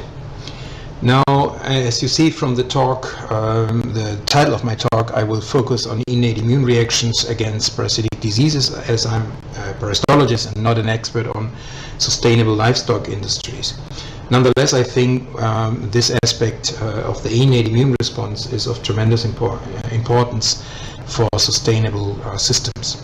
Because all of you know that we have abundant parasitic diseases affecting our animals, some of them even with zoonotic importance, and we are lacking for many of them adequate drugs, and we are nowadays having trouble with resistance development against a variety of drugs. So this will need to be addressed by other aspects, such as considering more resistant animals in our livestocks. Now, the innate immune system was unfortunately also forgotten for almost a century. Before I start my talk, I would like to address and acknowledge the man and the person who discovered this system. And this is seen here. At the right side, you see Ilya Ilyich Mechnikov, who won the Nobel Prize in 1908 for the discovery of so-called macrophages in worms. And unfortunately, we forgot about this system and immediately started on the adaptive immune response and in investigating the humoral sites such as antibodies and T cells and others, and forgot for many, as I said, for decades this system. Now I will talk today mainly on polymorphonuclear neutrophils because they are the most abundant leukocytes within this system, the first ones to be recruited to the site of infection and respond immediately to all kind of invasive pathogens, including fungi, viruses, bacteria, and as I said, also parasites. Now, all of you are probably very familiar to the PMN affecting effector mechanisms to get rid of invasive pathogens such as phagocytosis, seen here at the left side, degranulation, and the production and the release of anti-inflammatory, antimicrobial proteases and antibacterial substances. And last but not least, the very recently described NETs formation process, which stands for neutrophil extracellular traps, and I will address mainly this aspect on my talk today. Now, nets are composed of delicate fibers decorated with granules, but I will show you in brief more about the system. And the nice thing of the nets is that they can really entrap and efficiently kill pathogens. Now, nets were first described by Brinkman et al. And published in Science, and showed that these are fine membrane protrusions coming from the PMN, composed of DNAs and decorated with globular domains and originating from granules. So components are myeloperoxidase, neutrophil elastase, lactoferrin, and others. They are sometimes not membrane bound, and they can be formed by pseudopods.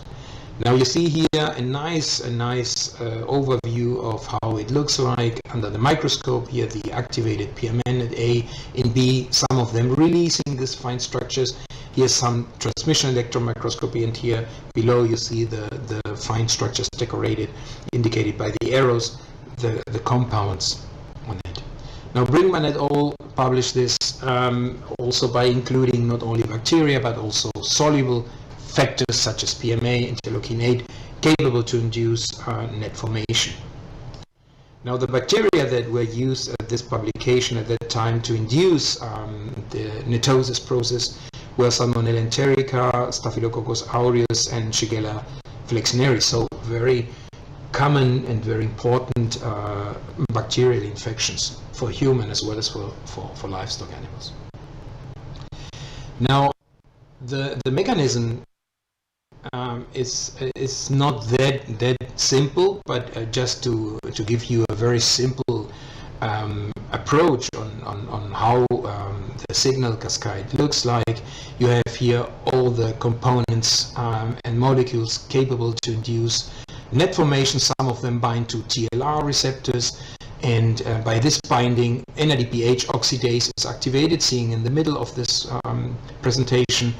And this leads to the production of ROS, which then ends by the disruption of the membrane, a nuclear membrane of the PMN, and the membranes of granules. And they mixed, and after the participation of the cytoskeleton of PMN, these structures are extruded to the extracellular space, and as I said, capable to entrap and kill microbial pathogens.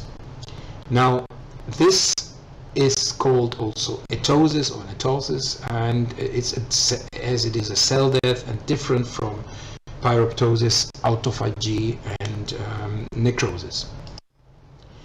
Now, to start with some parasites, Penny Hamid, my former doctorand, knows very well about this parasite. It's a very important parasite causing diarrhea, mainly in young cattle, and Eimeria bovis.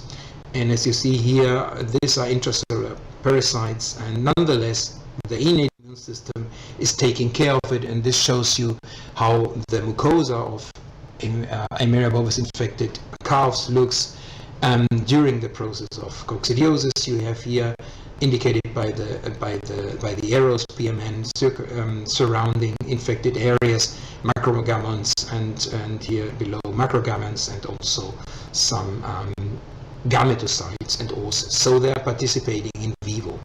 So we know that they are accumulating into the system.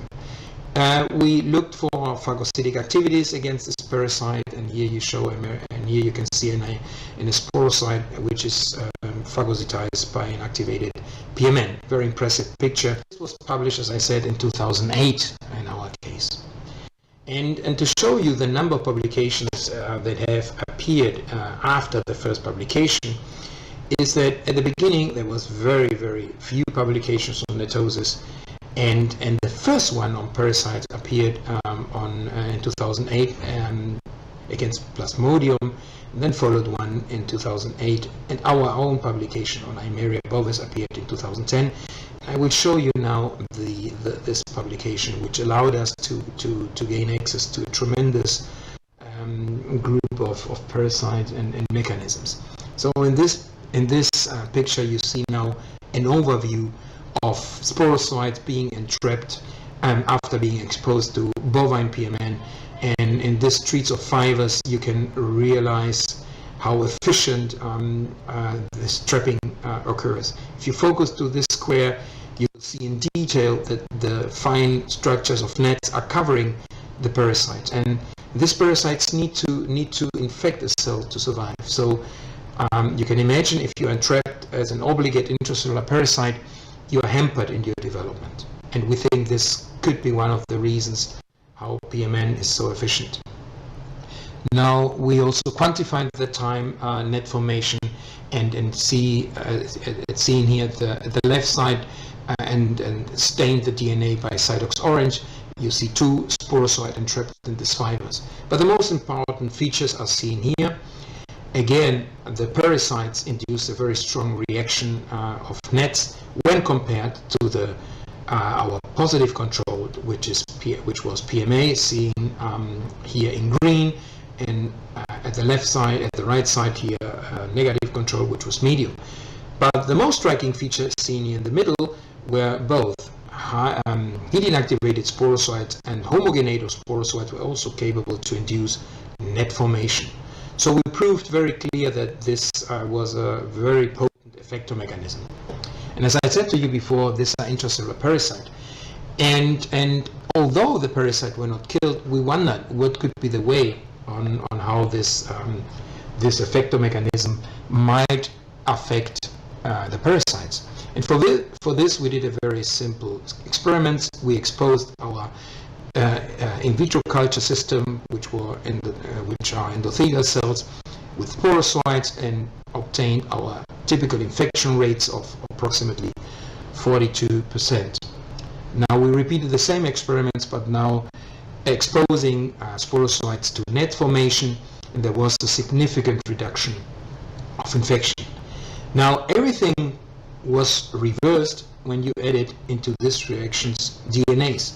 So sporocytes became free and escaped the net formation and could invade cells, and leading to almost the same infection rates as seen for sporocytes alone. And this was a nice finding, as I said to you before, showed for the first time that intracellular parasite might be hampered in their invasion capacities by this effector mechanism. We also moved on and looked for receptors that might be expressed during the course of net formation, and we looked for different ones. And here we did some experiments with against receptors such as CD11B by using antibodies. And as you see, when you exposed by FACS analysis expose bovine PMN to the sporocyte, you end up having a shift to the right, so showing a higher expression of this receptor.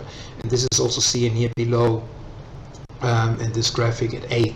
Now, when you incubate sporocytes and the parasites with the PMN in presence of antibodies, you block this system, you end up having a significant reduction of these reactions when compared to the sporocytes alone. And here at the right side, we use Simosin as our positive control for the PMA of bovine systems. So we showed very clear that this receptor was participating in NETosis induced by Eimeria bovis.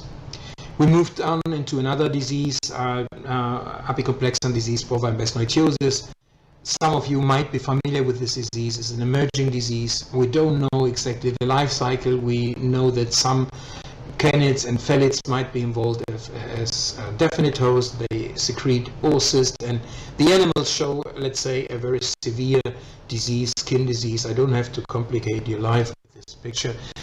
This is the clinic.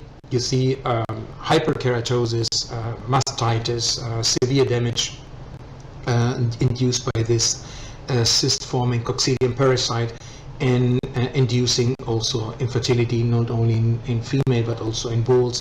Here you have an orchitis and the lesions induced by this parasite. So we wondered whether Besnoita besnoiti could also induce netosis. This was performed by Tamara Munoz, our former PhD student, and here you have a nice picture where tachyzoids of this parasite were able also to induce a strong reaction, and as you see, not all the PMN are participating in this process, just few of them. Now, when we looked in more detail on the entrapment capacities, we showed that approximately 28% of tachyzoids were efficiently entrapped in these fibers. And here the left side, we showed in green, we stained in green CFSE tachyzoids, and again you see the streets of fibers entrapping various of this parasite. So we confirmed that also Besnoita besnoiti tachyzoids were inducing nets. Now, when we looked in further details and characterized nets, we looked for the typical components such as histones, MPO, and also NA. And as you see here, at the merge at the right side, the merge pictures, there is a co-localization of DNA decorated with MPO and NA.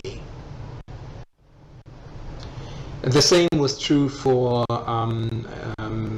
other studies where we included global histones such as H1, H2A, H2B, H3, and H4, and also neutrophil elastase. This was done by another doctorate student, so confirmed previous results. And here you have a nice picture, an overview of this extrusion and the characteristics of extruded nets against Besnoita besnoiti tachyzoids. We moved on and looked also for other cellular processes involved in netosis, and just to give you a nice picture, we looked for autophagy, which is also present in PMN, and for this we stained L3B, and during the process of netosis, in these very marvelous pictures, we showed the presence of granules, and not only inside the autophagosomes, not only in PMN, but also on extruded nets. And this was a nice finding, actually, the second in the world combining this autophagy to netosis. Now, netosis is very straightforward and for this, and very rapid, and for this you need energy. And we started looking for cholinergic receptors such as P2X1. These are ATP receptors, and also for metabolites that might be involved, such as lactic acid during glycolysis, and showed very clear that both are important and involved and in this process.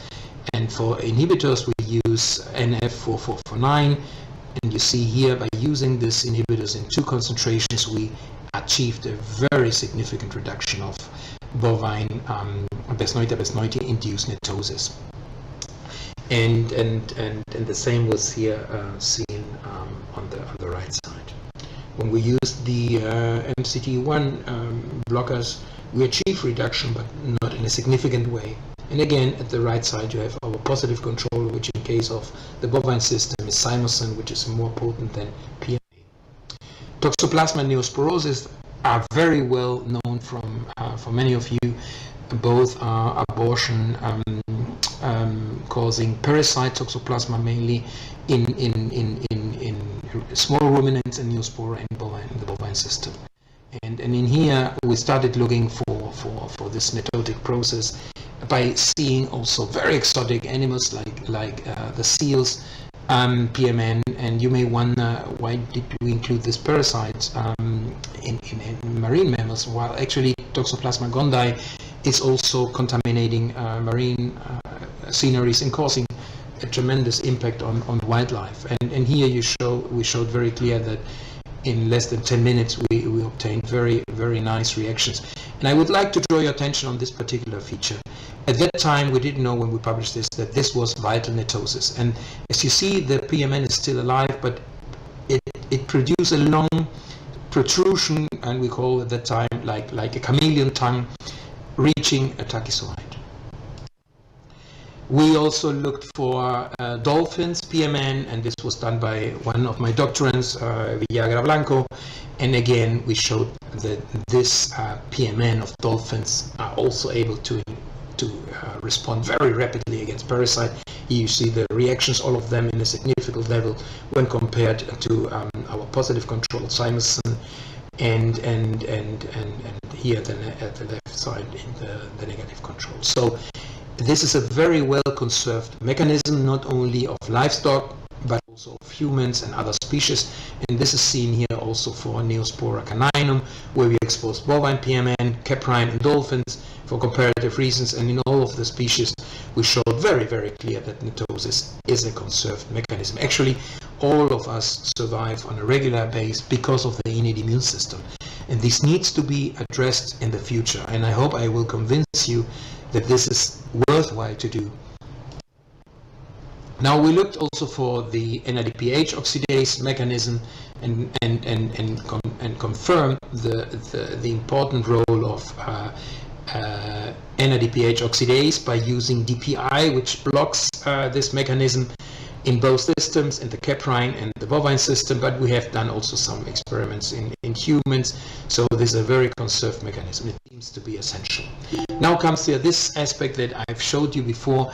Nowadays we describe suicidal netosis and vital netosis, and vital netosis is occurring very rapidly, and here you have some beautiful pictures of PMN undergoing vital netosis, and here the ones which lead to the rupture of the PMN.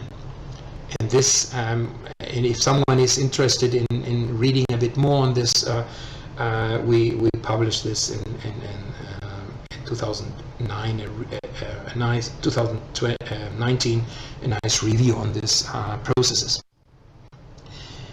Now, so far I've shown you only tiny protozoan parasites, but now I would like to draw your attention on large-sized pathogens such as nematodes.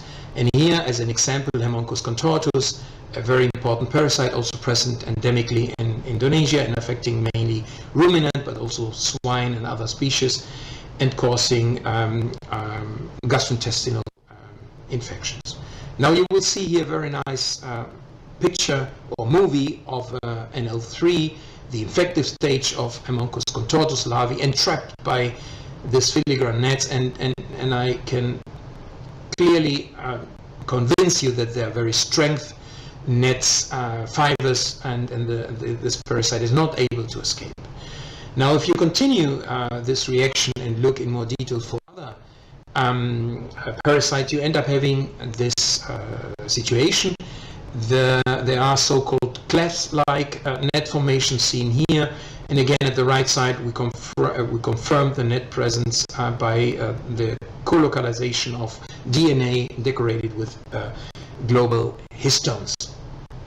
If you continue this, you will have also spread nets, but in addition we also found aggregated nets, and this was the second report worldwide describing this phenotypes of netosis. So in case of aggregated nets, you have hundreds of PMN participating and leading to a very efficient entrapment and destruction of this large size parasites.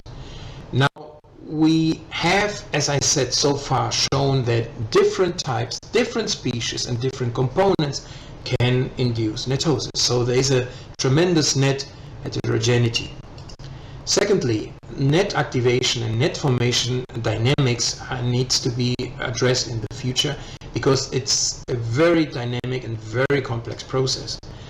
And obviously one of the main aspects that we are now addressing is what are the molecular determinants on parasite-induced nets. I've shown you some of them, such as CD11B. We have also published something on TLRs, and this is obviously altogether linked and is part of our current investigations. Now, regarding netosis heterogeneity, I will show you the 3 types of nets induced in this case by Trypanosoma brucei.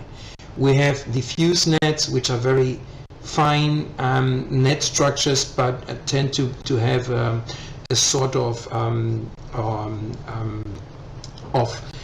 complex extracellular decondensed chromatins with a size of 15 to 20 micrometer. Then the spread nets described as a very smooth and elongated web-like structures, and as I said to you before, the aggregated nets composed of hundreds of PMN and having a ball of yarn shape and sizes of more than 20 microns, and that is also seen by the extracellular Trypanosoma brucei, trypamastigote stages, which are very motile and inducing in here bovine PMN extrusion. The 3 forms, we quantified them, and the strongest reactions were seen for aggregated nets. This was published by Daniela Grob, a new doctorand in my group. So nice findings, and we have, as I said, also tried to use different stimulators, and in here you see also that different types of phenotypes of nets can be achieved by the stimulators. Also, Cryptosporidium with human PMN can induce nets and different types, as you see here. Now, this heterogeneity is also reflected in vital and suicidal netosis. And just to show you again, in case of suicidal and late netosis, you have a complete rupture of the membrane of the cells, and on the right side, the tiny vital netosis, which is mainly induced by mitochondrial derived structures, produce ROS, and vesicles will release a small amount of this nets. But also nets coming from the DNA of the mitochondria have been described. So this is a very dynamic process. Interestingly, vital PMN are able to perform still chemotactic activities and phagocytic activities. So although they are releasing DNA, they are still alive. And I will show you this very nice movie where you can see and focus here on the PMN with the white arrow, and will show you, and this video will show you the release of vital netosis, and this is seen here. And the nice thing is that parasites in direct contact start to become green, so they start dying.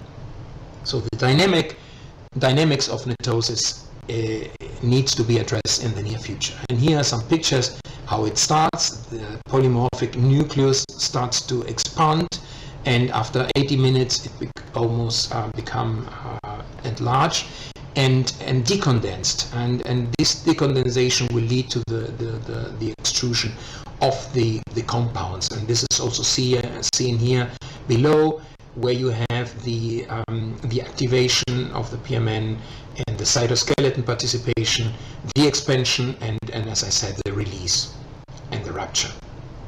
And these steps can be followed very clear if you have the adequate lifestyle imaging, and we have, fortunately, as I've shown you, this NanoLife system in our lab.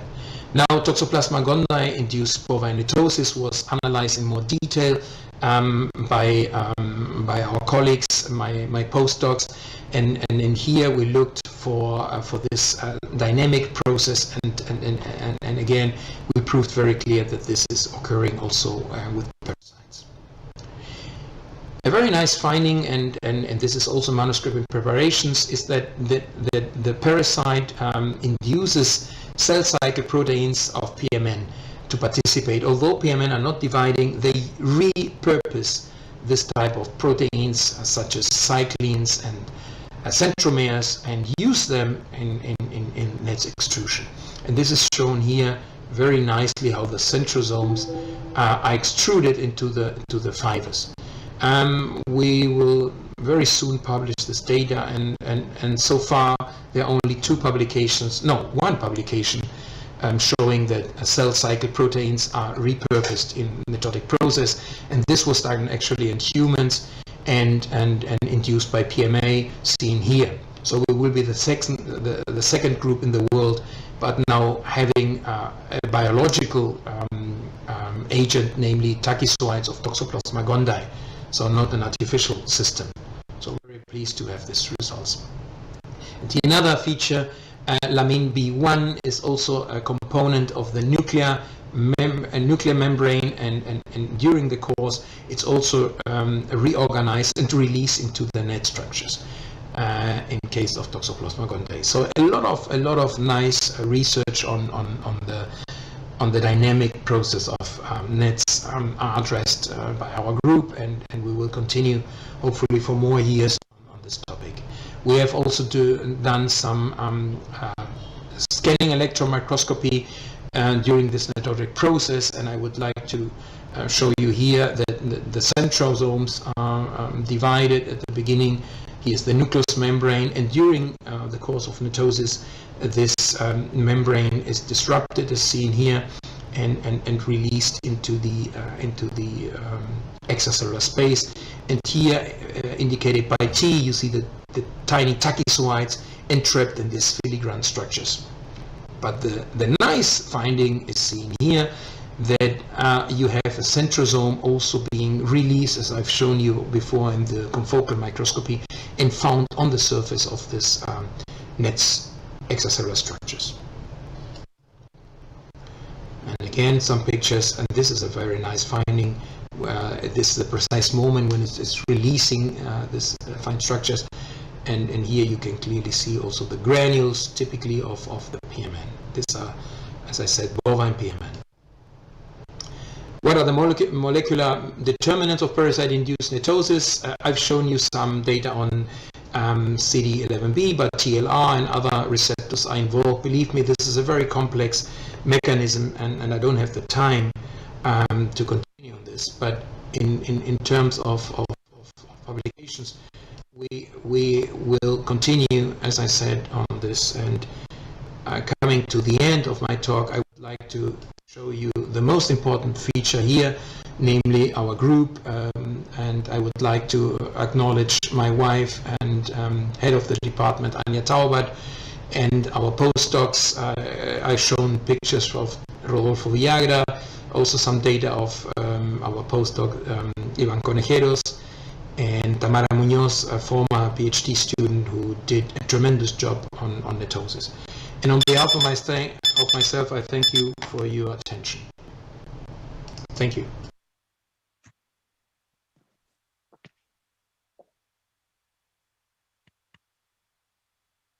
Thank you very much, Professor Carlos, for the really sophisticated experiments and really nice presentations of how the innate immune reaction could effectively fight against the pathogenic disease.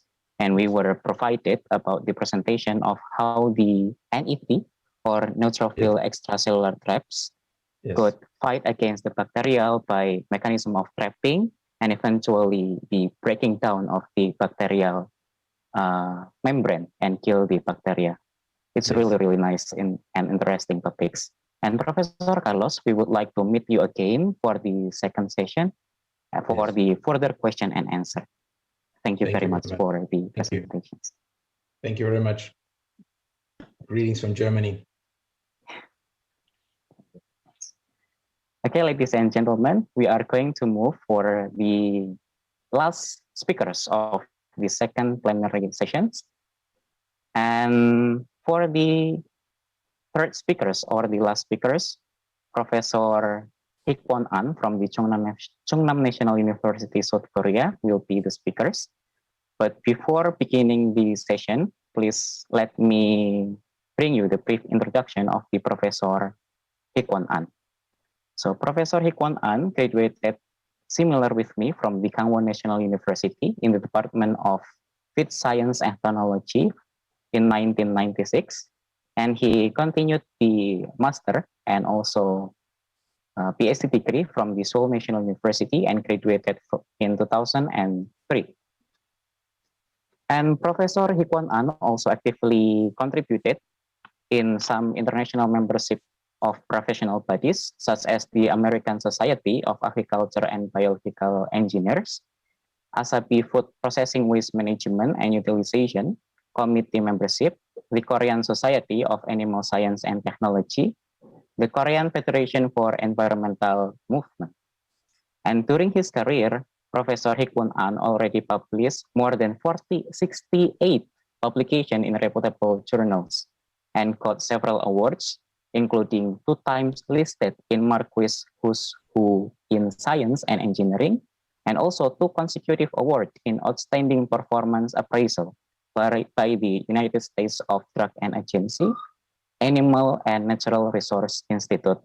And also, he also awarded as the Best Research Award by the National Institute of Animal Science. And Professor Hikwan An will be delivering the topics about the mitigation of livestock emissions. And without further ado, Professor Hikwan An will deliver in live session. Professor Hikwan An, the stage is yours. Okay, thank you for your introduction. Yeah. Okay, can you hear me well? Yeah, sure. Okay, thanks. Yeah. I'm Hikwan An from Chungnam National University. My division is the Animal and Dairy Science. Yeah. And as he introduced me, my research area is the livestock environment. So animal waste management and air quality and odor quality management and such things. Yeah, and also the animal housing and facility. Those are also my research area. And today I want to talk about the mitigation of livestock emissions. Yeah, so especially the emissions in terms of the odor and ammonia, methane. And then I want to tell you about the way to mitigate them. Okay, first with the introduction to my country. So population is about 52 million. It is about 20% of world Indonesia, I think. But it is very high population density. So it is almost 4 times of the Indonesia, I think. So we have a lot of animals also. Yeah, and my parents and my generation, we usually eat rice, steamed rice for the meal. But young generations, they don't eat much for the steamed rice. Then steamed rice consumption, it decreased about 50%. But meat consumption, it's increased about 4.5 times. That means the livestock industry, it increased a lot. So the livestock industry accounts for about 40% of the gross agricultural production amount. It means livestock industry itself, it is very important in the area of the agriculture field. Now I'm talking about the number of heads of livestock and manure production in South Korea. Then beef, there's almost 30 million heads of beef, and dairy almost 400,000, and pig, that is almost 1.1 million for the pigs we have. So annually, about 52 million tons of manure produced in South Korea. So about 40% that is pig manure, and beef manure is 21%. Okay, so those are the big problem. High population density, I mean the human being and also the animals. And then we have a lot of headache in terms of the animal manure treatment, and also the odors comes from those kind of things. And then now I will introduce you the domestic status related to the livestock odor, ammonia, methane emissions. Yeah. Livestock-related odor complaints, it's increased year by year. So it accounts for about 31% of total complaints. Then we have special word law, that law to designate odor management area. Then livestock-related odor management area is almost 170. Then if there are farms that is designated as odor management area, they should prepare to reduce odor for 1 year. After the 1 year, they should meet the discharge or the concentration or the dynamic olfactometry dilution level. Otherwise, they should pay almost 100,000 US dollar fine.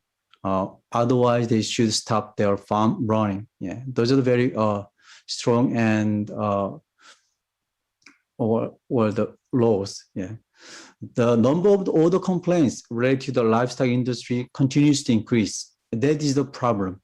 Yeah, so the livestock industry cannot continue without the proper odor management in South Korea.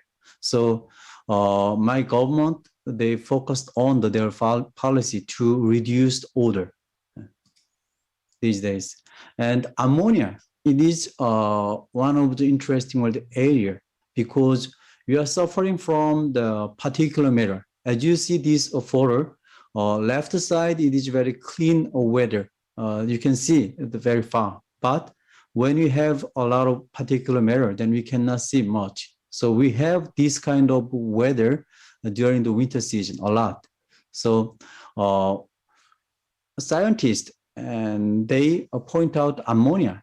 It is an important precursor for forming such kind of particulate matter, especially PM 2.5.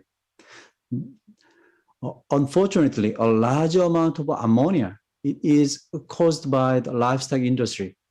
So livestock industry, it is the target to reduce the ammonia emissions in South Korea. Annually, there's almost 300,000 tons of ammonia emissions happens in South Korea. And about 77% of the total ammonia emissions in South Korea, that comes from the agriculture and livestock sector. And also the 91% of ammonia emissions from agriculture and livestock industry sector. So government and also the farmers, they focused on their most of the effort to reduce the ammonia these days. So I will talk about our approach, how to reduce the ammonia emissions from the livestock industry. And also this is the advertisement, even if it is written in Korean, and you may guess what's this tell. Yeah, so a dairy cow produces more greenhouse gases than a car. You may know the Hyundai automobile. Then the Korean or the company, they used this kind of advertisement a few years ago, but it is not actually the right one. But many people believe it. Yeah, dairy cow or the animals that produce more greenhouse gases than a car. Theoretical calculations, it's compared the road transport sector, the livestock industry just accounts for the 9%, and cattle is just 4%. But many people believe, yeah, still livestock industry, they are responsible, each responsible for the greenhouse gas emissions. So we need to prove livestock industry is not, there is not much where the greenhouse gas comes from the livestock industry. So I will introduce to my the research to develop the greenhouse gas emission factors. Yeah. Okay. I told you not much where the greenhouse gas comes from the livestock industry. Yeah, actually, agriculture and livestock sector, it accounts for the almost 3% of total domestic greenhouse gas emissions. And livestock industry accounts for only 50% of agriculture and livestock sector. Finally, livestock industry, each portion is only 1.4% of total domestic greenhouse gas emissions. But we still challenge to reduce greenhouse gas from the livestock industry. And the most of the greenhouse gas comes from the animals, like enteric methane fermentation. That's almost 50%. And also the 50% that comes from animal manure. Yeah, so we have two different approaches. That's to reduce enteric methane fermentation emissions and also the reducing the greenhouse gas from animal manure treatment process. Yeah. Now I talk about the odor and ammonia mitigation technology. That is the source-based method first. The source-based method I define like a pollution control approach that makes the odor source itself to be less produced. So the feed management like low crude protein feed or some feed additives to reduce odor or nitrogen or ammonia, such things, and manure cooling and manure acidification and pit recharge systems. First, probiotic additives. It mitigates about 12 to 37%, as you see the different type of probiotic types like here. And phytogenic additives like saponin and black pepper and such kind of things. It mitigates ammonia from 8 to 27%. And low crude protein content, generally crude reduction of the 1% point of crude protein, then it reduced ammonia emissions about 10%. Yeah, so the Korean government, they tried to set a new policy, especially about the environmental friendly or the feed certification program, which has this kind of low crude protein and some additives to reduce some odor or ammonia or emissions. Yeah, and it is not much or the popular in South Korea, but I know this kind of things popular in the, European countries. It's a manure cooling, that is a slurry pit cooling systems. So just to reduce the temperature and manure storage or the area, then it reduced ammonia emission. And also that cooling, it's influenced on the temperature cooling inside of the barn. Then it also saved the ventilation fan power consumption. And also it improves a lot of indoor air quality. As you know, the ammonium nitrogen, it converted to the free ammonia when its temperature is high and also when its pH is increased. So this one is just keep the temperatures low, then prevent from ammonium or the emission like free ammonia. Yeah. So this kind of cooling systems is reduced ammonia emissions of about 10% to the 50%. Yeah. So many people was wondering about its power consumption to cool down that huge or the area. So solid floor, that means it does not have a slatted floor. It's just for the flat area that called solid floor. So it's if it have solid floor 25 to 45%, then per year of each animal place is cooling systems. It costs about requires 21 to 63 kilowatt hour of energy. Okay, and now I tell you about the acidifications. As I told you, the free ammonia production from the ammonium nitrogen. Yeah, when its pH is high, it also produces a lot of free ammonia, then we need to keep the manure pH is low. So this kind of the systems we use to acidify, then directly rather add sulfuric acid like acid reagent. And also this kind of granulate or the ferric sulfate or aluminum sulfate, this kind of solution or these particles that were the sprayed on the especially broiler or the leader. Yeah. So this kind of acidification is reduced ammonia emissions in house 37 to 70%, and storage 50 to almost 98%. Yeah. The other approach that is the floating cover. We call these kind of things is manure storage tank, floating cover. So the materials that is float on the surface of the liquid or the manure, then it reduces the surface area. So reducing surface area, that's mitigate odor emissions. Yeah. So the materials for the floating cover, that is a straw, hexa cover, air-filled clay ball, these kind of things. Yeah. So floating cover type is showing good performance. It's a straw, sawdust, and plastic film. The maximum we can reduce ammonia emission about 73%. Yeah. So this is not my research product, but this is developed by the USDA ARS. Then ammonia mitigations using the gas permeable membrane. This is the gas permeable membrane.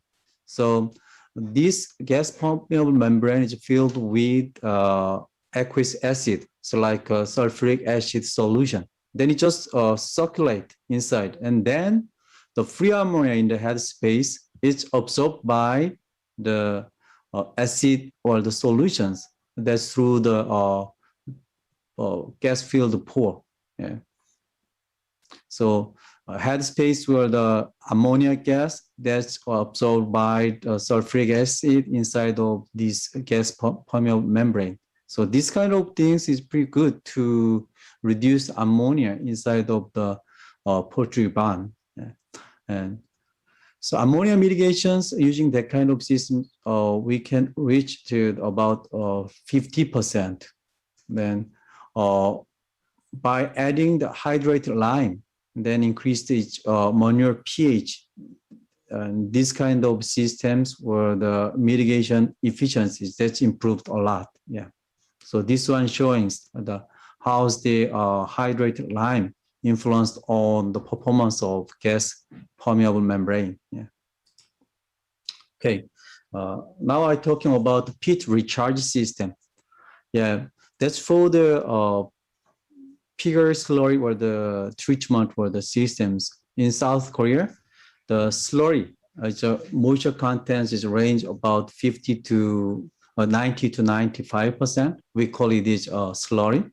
Then the liquid type of the manure, we treat using the liquid composting system. Then it oxidized a lot. So its color turned to the brown, light brown color, and smells gone a lot. And then we reintroduce that flow back into the slurry storage pit, slurry pit. Then we fill it, and it mixed with fresh or the manure. That's called the pit recharge systems. So it is the research results which I conducted. So we used the windowless pig house, so 240 heads of finishing pigs. The slurry pit depth is about 1.2 meter. Then pit recharge systems, it recirculate almost 10 times of daily manure productions. Yeah. So this is the actual farm. There are 7 the rooms. It had this kind of fence. Then we measured ammonia concentration and each flow rate were the real-time base. And also this is the liquid composting facility. The treated or the liquid material that's a flow back into the slurry pit of this each room. So what we found that is ammonia about 53% reductions, hydrogen sulfide 84% reductions. So this pit recharge system is very popular in South Korea these days. So there are many different type of the pit recharge systems, but the one why I just introduced you, that is the most popular type. Okay. Now I'm talking about odor and ammonia mitigations, endo pipe method. So endo pipe method, that means a pollution control approach that remedies contaminate flows of air just before the effluent enter the environment. So endo pipe method is biofilter, biocotton, windbreak, and wet scrubber. So this is biofilter. So biofilter, it fills with the sawdust, wood chips, or compost, etc. So those kind of materials fills in the depth of almost 25 to the 50 centimeter, and the contact times at least 5 to 10 seconds. It's increased to the 20 to 30 seconds like that. So the odorous gas comes from the animal farm, and then it moves through this media. The microbes in this media, they eat odorous compounds. Yeah. So this system is not working well with high ammonia concentration, because high ammonia concentration is working as a toxic material for the microbe. So this one is working like about less than 40%, 40 ppm of ammonia concentration, such things. So these kind of systems can reduce ammonia about 50 to 53%, hydrogen sulfide 80 to 88%. Another type of the which is popular in South Korea, that is biocotton. The biocotton, that is when the odorous gas comes from the exhaust fan, then it flow into this kind of structure. These structures, as you see here, is kind of screen-like materials. And also there is a mist comes out. This water mist or some ozone and some other or the reagents, it is diluted. Then the odorous gas, which is solubilized in the water or some reagent, they can remove, and also the dust, what we can remove using this kind of process. So it is a pretty good systems, because neighbors, they cannot see the exhaust fan. They can see this kind of just structure. So it looks pretty neat. So it is pretty good in terms of the aesthetic effect, and also it is very economical and also easy management. But it is performance is not pretty high. Ammonia just reductions less than 13%, hydrogen sulfide less than 8%. Okay, the other one is the wet scrubber. So this kind of small scrubber, many pig farms, they use this and this, and animal manure treatment plant, they use this kind of big wet scrubber. So the small facilities, ammonia reduction is maximum 33%, and hydrogen sulfide 22%, and large facility ammonia 78, and hydrogen sulfide 95%.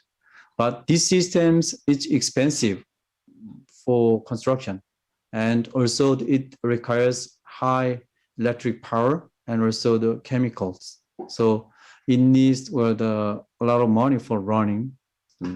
So that's a problem. And the other one is the windbreak. It is very cheap and easy management for the systems. just construct this kind of structure, and odors where the gas comes out, it moves up like this, and then that odorous gas dilute with the fresh air.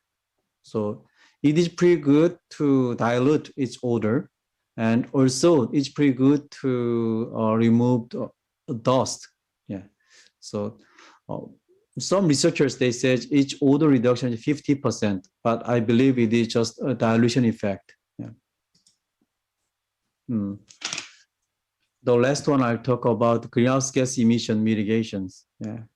As I told you, there's not much where greenhouse gas comes from livestock industry, but we still were the challenge to reduce the methane production from the enteric fermentation, and also the methane and nitrous oxide production from the animal manure treatment process. This is the system what I developed, and this photo comes from my ongoing the project. So pig enteric fermentation methane emissions, it's about 7.4% of domestic enteric methane emission in South Korea. But enteric methane emission factors has not been developed in South Korea. So we use IPCC Tier 1 approach, default methane enteric fermentation factor. It is 1.5 kilogram of methane per year per head. So my research to evaluate how much methane comes from through the pig enteric emissions throughout the different or the growing phase. Yeah. We also check the animal behavior like this. We completed two different were the old pigs. So under 2 months and 2 to 4 months were the period. So as you see here, methane's productions, that is 0.15 kilogram per head per year for the under 2 months, 2 to 4 months is 0.31 kilogram head per year. So 2 to 4 months old pigs, it emit almost 2.1 times of methane than under 2 month pigs. So we collect these kind of things between 4 and 6 months, and also the 6 and 8 months female and male, and also the greater than 8 months female and male. And then we will develop our own number. Japan, they develop these numbers 1.4 kilogram, but we don't know yet, so we will see it. So about this time of next year, we will get that number finally. Government, as I told you, they're interested in the environmental friendly feed certification program. So we're interested in the ingredient which produce less methane. So this is the graph showing is the methane emission index. So based on the wheat and rice straw, it just produced almost 9% of the methane, and alfalfa is 52%. So this kind of material is pretty good for reducing the methane. And some additives like monacin and these kind of things can reduce the methane productions about 34%. And the other one is the results from my research. Almost 200 kilogram of greenhouse gases produced from the 1 ton of animal manure. If we anaerobic digest, if we treat it using the anaerobic digestion, we can remove that amount of the methane production. So I developed anaerobic digestion systems that's for the dairy manure and also the milking center wastewater treatment. So we mix dairy manure with milking center wastewater. compared with the control, which is just mixed with the tap water. Then what we found, the milking center wastewater mixture, it has 1.7 times more potential than tap water mixture. I mean, methane production potential. Yeah. And the other one is the way to reduce greenhouse gas during the composting process. Many people believe the increasing the turning frequency and also the aeration rate, then it reduced the greenhouse gas emission. But my finding, it is different, especially the early stage of the composting means about 1 month. We'd better not break it down. When we turn it during that early stage, the methane and nitrous oxide inner side of compost pile, it comes out abruptly. So by changing the turning or the strategy, we can reduce the methane and the nitrous oxide production this amount. Okay. Yeah, these are all what I prepared. Thanks for your attention. Thanks. Okay, thank you very much, Professor An. I just want to remind you for the time, but you've already finished the presentation. Thank you very much for the well-organized presentation. And yeah, it's really interesting presentation as how the increasing production of livestock, it also brings the side effects of the emissions. So the main challenge is to reduce both the ammonia and also methane production by several approaches, such as the source-based methods, the pit recharge system, end-of-pipe methods, and so on and so on.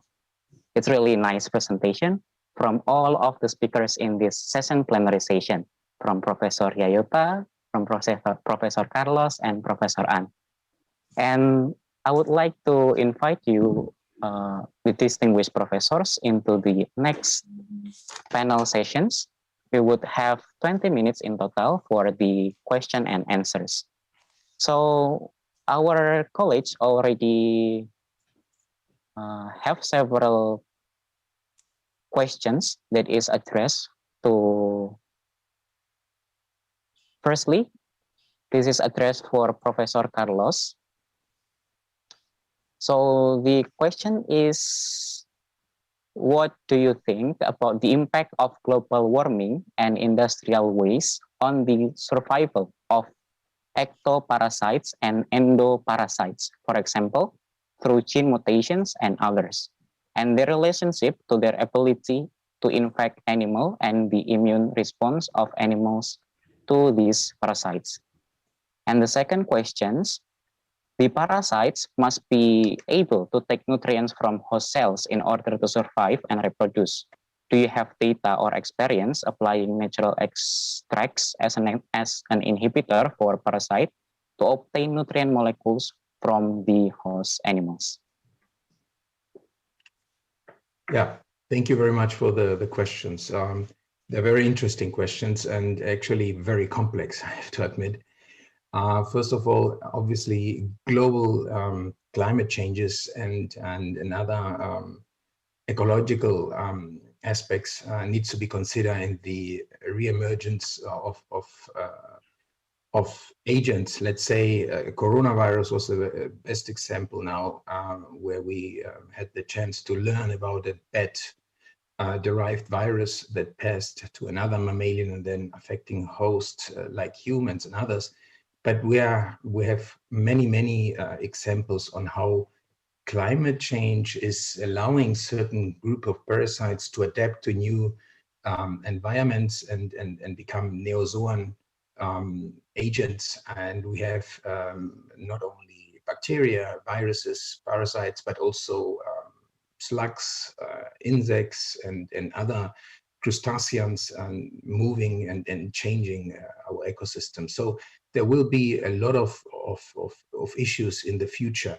Actually, 70% of all emerging diseases come from wildlife. So climate change has an impact on ecology and obviously on the biodiversity, and this will obviously generate new spillovers and crossovers between the species.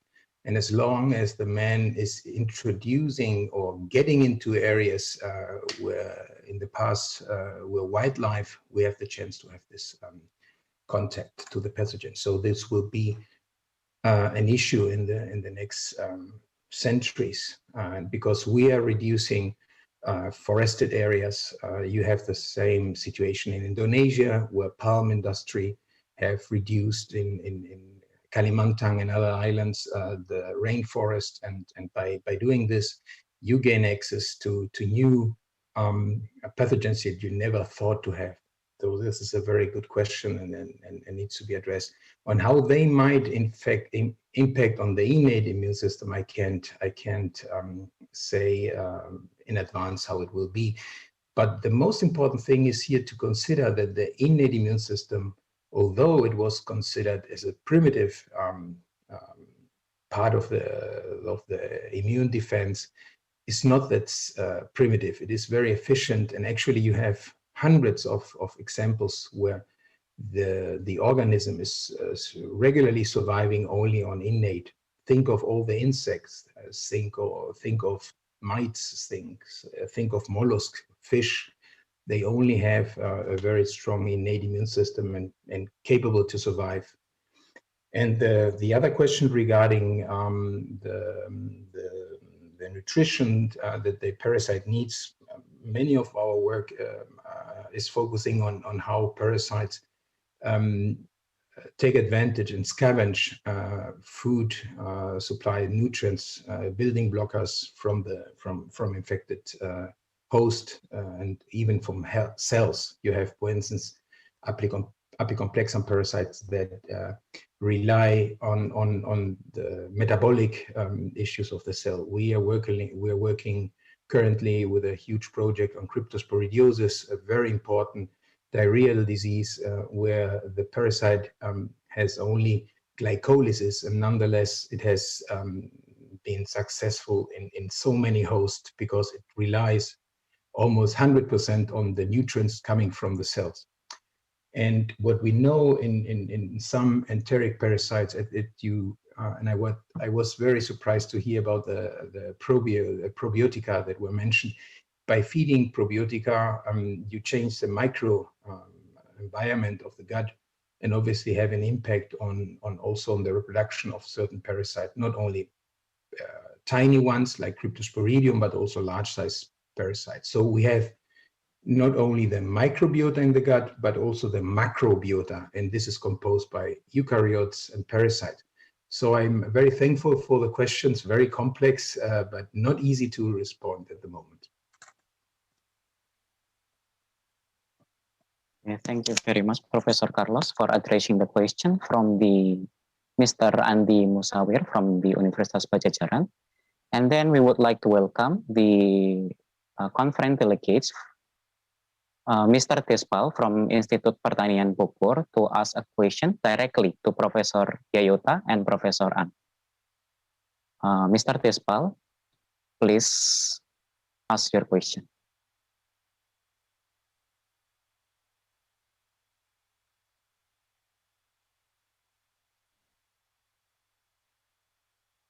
I'm sorry, it's not audible yet. I'm sorry, Ms. Tespal. Thank you, Mr. Chairman. I'm a very beautiful lady, my mother said. Okay, I want to ask a question to Professor Masato Yayota and Professor Hekwan An.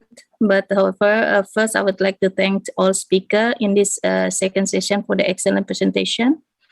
Investing degrading resource while increasing demand on animal product and to anticipate nearing critical point of no return in climate change, we have several inconvenient route choice, such as should we go on with the intensive high input production, which blame contribute to many impact on environment deterioration, or organic system, which may produce less product per piece of land, increasing utilization of byproduct, which are low in quality and resulted in higher GHG per unit product, or local food choices may be also one of the choices by reducing transport impact on environment, but less food choice for available for people, or GMO which may produce high product but harmful to human.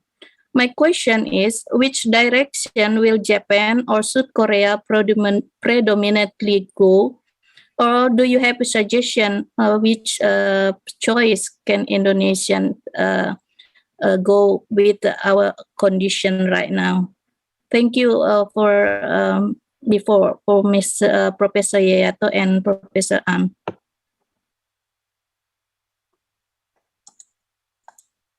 Okay, thank you very much. I'm sorry for addressing the title, Mrs. Despal. Thank you very much for the question.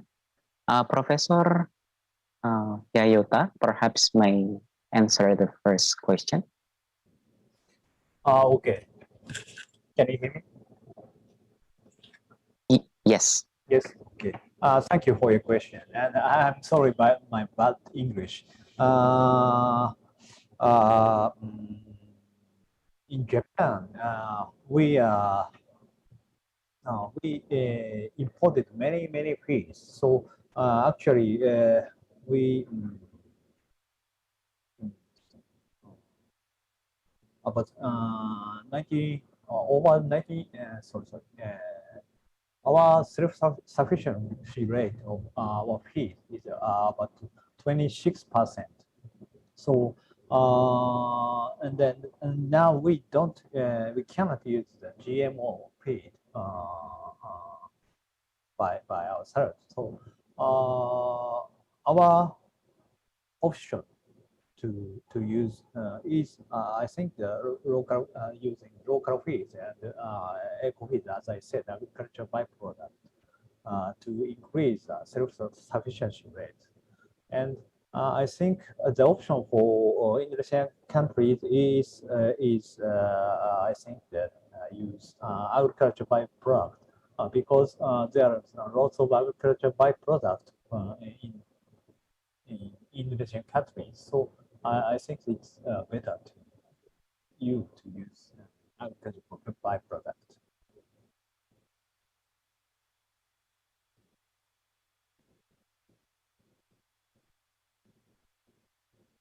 That's all.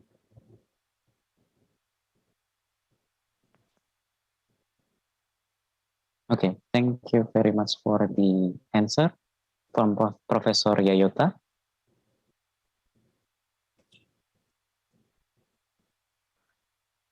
And then the next, please, Professor An, to give perspective about how to reduce, what is the approach that is suggested by Professor An regarding to the decreasing the gas emission. Please, Professor An.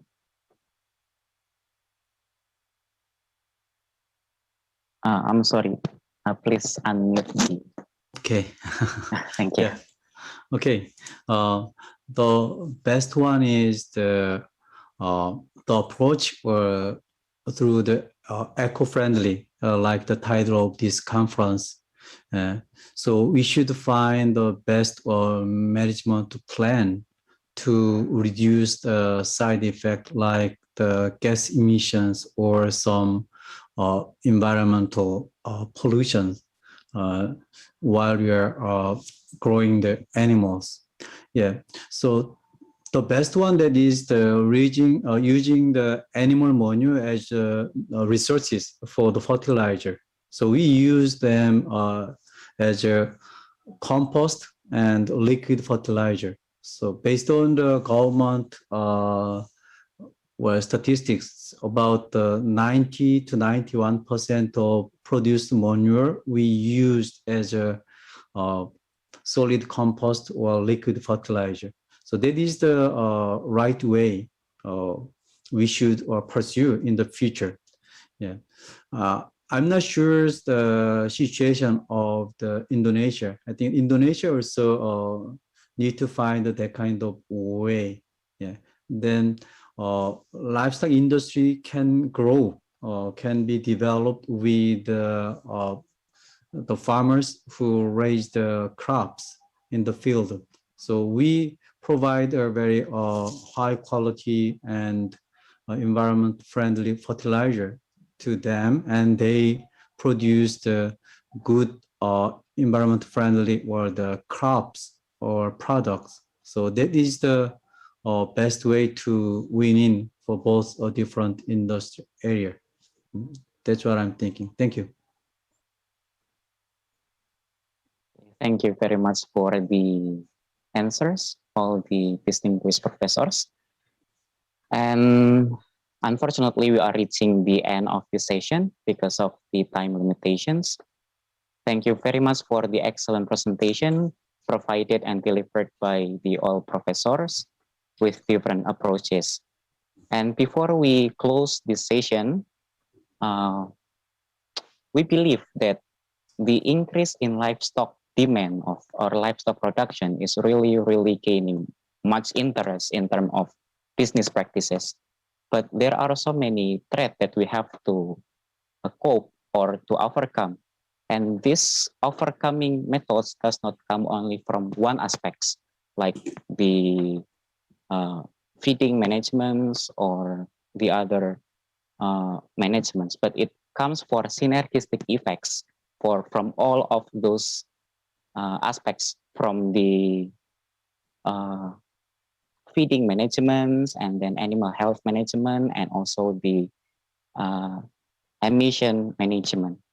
And as the summary from the Professor Yayota, there are several approaches that can be applied in terms of eco-friendly practices in livestock industry.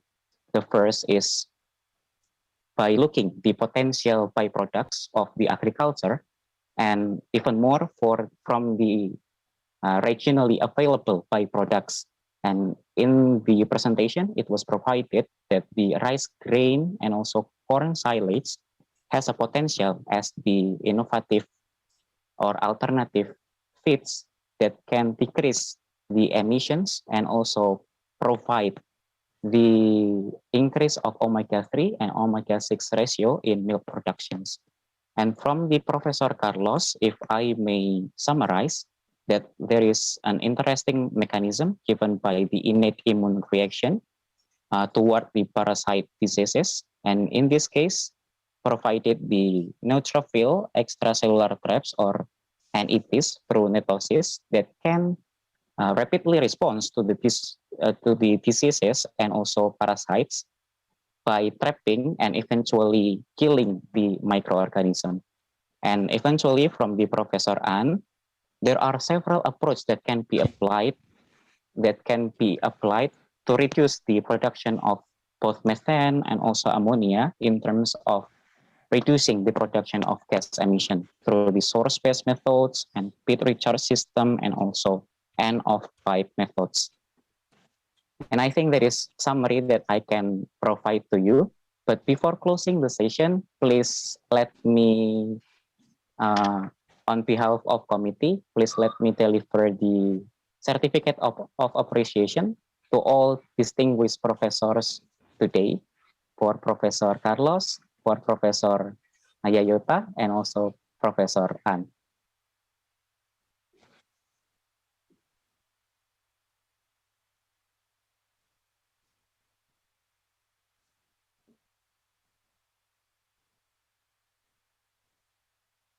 Yeah, thank you very much. This is the certificate of appreciation given to Professor Masato Yayota for the excellent presentation. Thank you very much for your really nice presentations.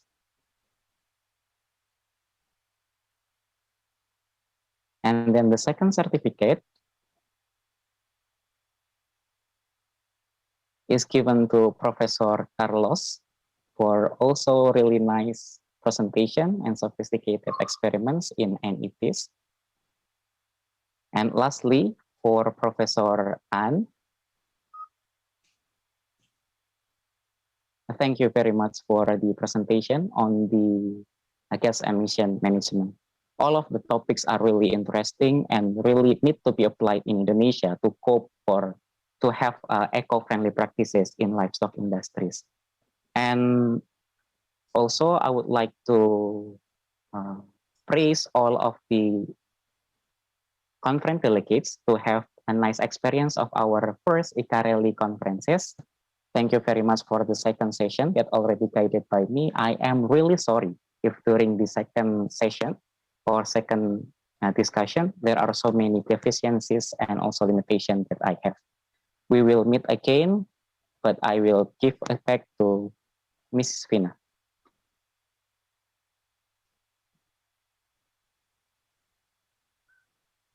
Appreciation for moderator for your contribution.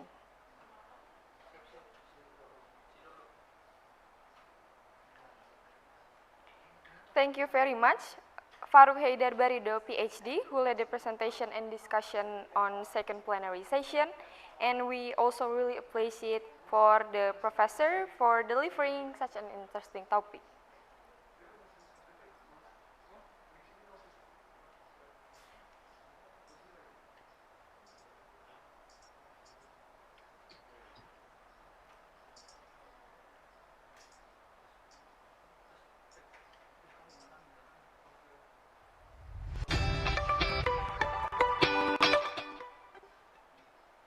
I would like to remind all the presenter to please stay in the room, and then as the plenary session has come to an end, we will be having a break until 1 p.m. sharp, continued by the parallel session on breakout room. The announcement for the best presenter announces in every room by moderator, and then the last session would be information and closing remarks. I would like to remind all the presenters to adjust the Zoom name into room_name and will be conducted by the committee to each breakout room. I, Firna Karima, as the Master of Ceremony and on behalf of the committee, would like to say thank you for participating on today's conference and apologize for the possible mistakes done during today's conference.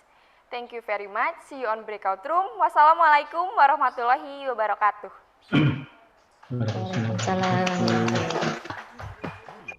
Study Program, Faculty of Agriculture, Universitas 11 Maret, UNS. Welcome to the Animal Science Study Program, Faculty of Agriculture, Universitas 11 Maret, UNS. The Animal Science Study Program was established in 1998. The Animal Science Study Program seeks to carry out the vision and mission in line with the vision and mission of Faculty of Agriculture, also Universitas 11 Maret, in the implementation of the three principles of higher education, of education, research, and community services. Our vision. Study program of animal science is the education institutions and development of science or technology in an integrated and sustainable farming. Our mission: 1. Conducting educational in the animal science fields to produce graduates who are competent and devoted. 2. Conducting research to develop science or technology that is useful for the development of animal science. 3. Held a dedication to the community to implement and disseminate the science or technology. The study program of animal science have 25 staff lecturers consist of 3 professors, 6 associate professors, 3 assistant professors, and 13 lecturers hold master degree. They are got master and doctoral degree from reputable university in domestic as well as overseas, such as Germany, Australia, Netherlands, South of Korea, Japan, and Taiwan.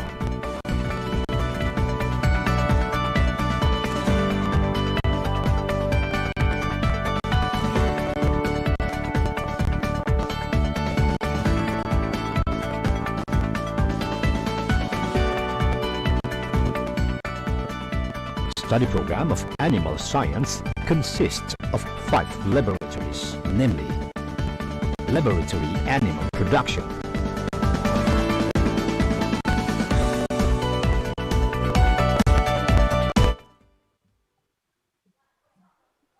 Ladies and gentlemen, I would like to remind you again about the protocols during the parallel session. Please to adjust your Zoom name into room_your abstract number _ your name.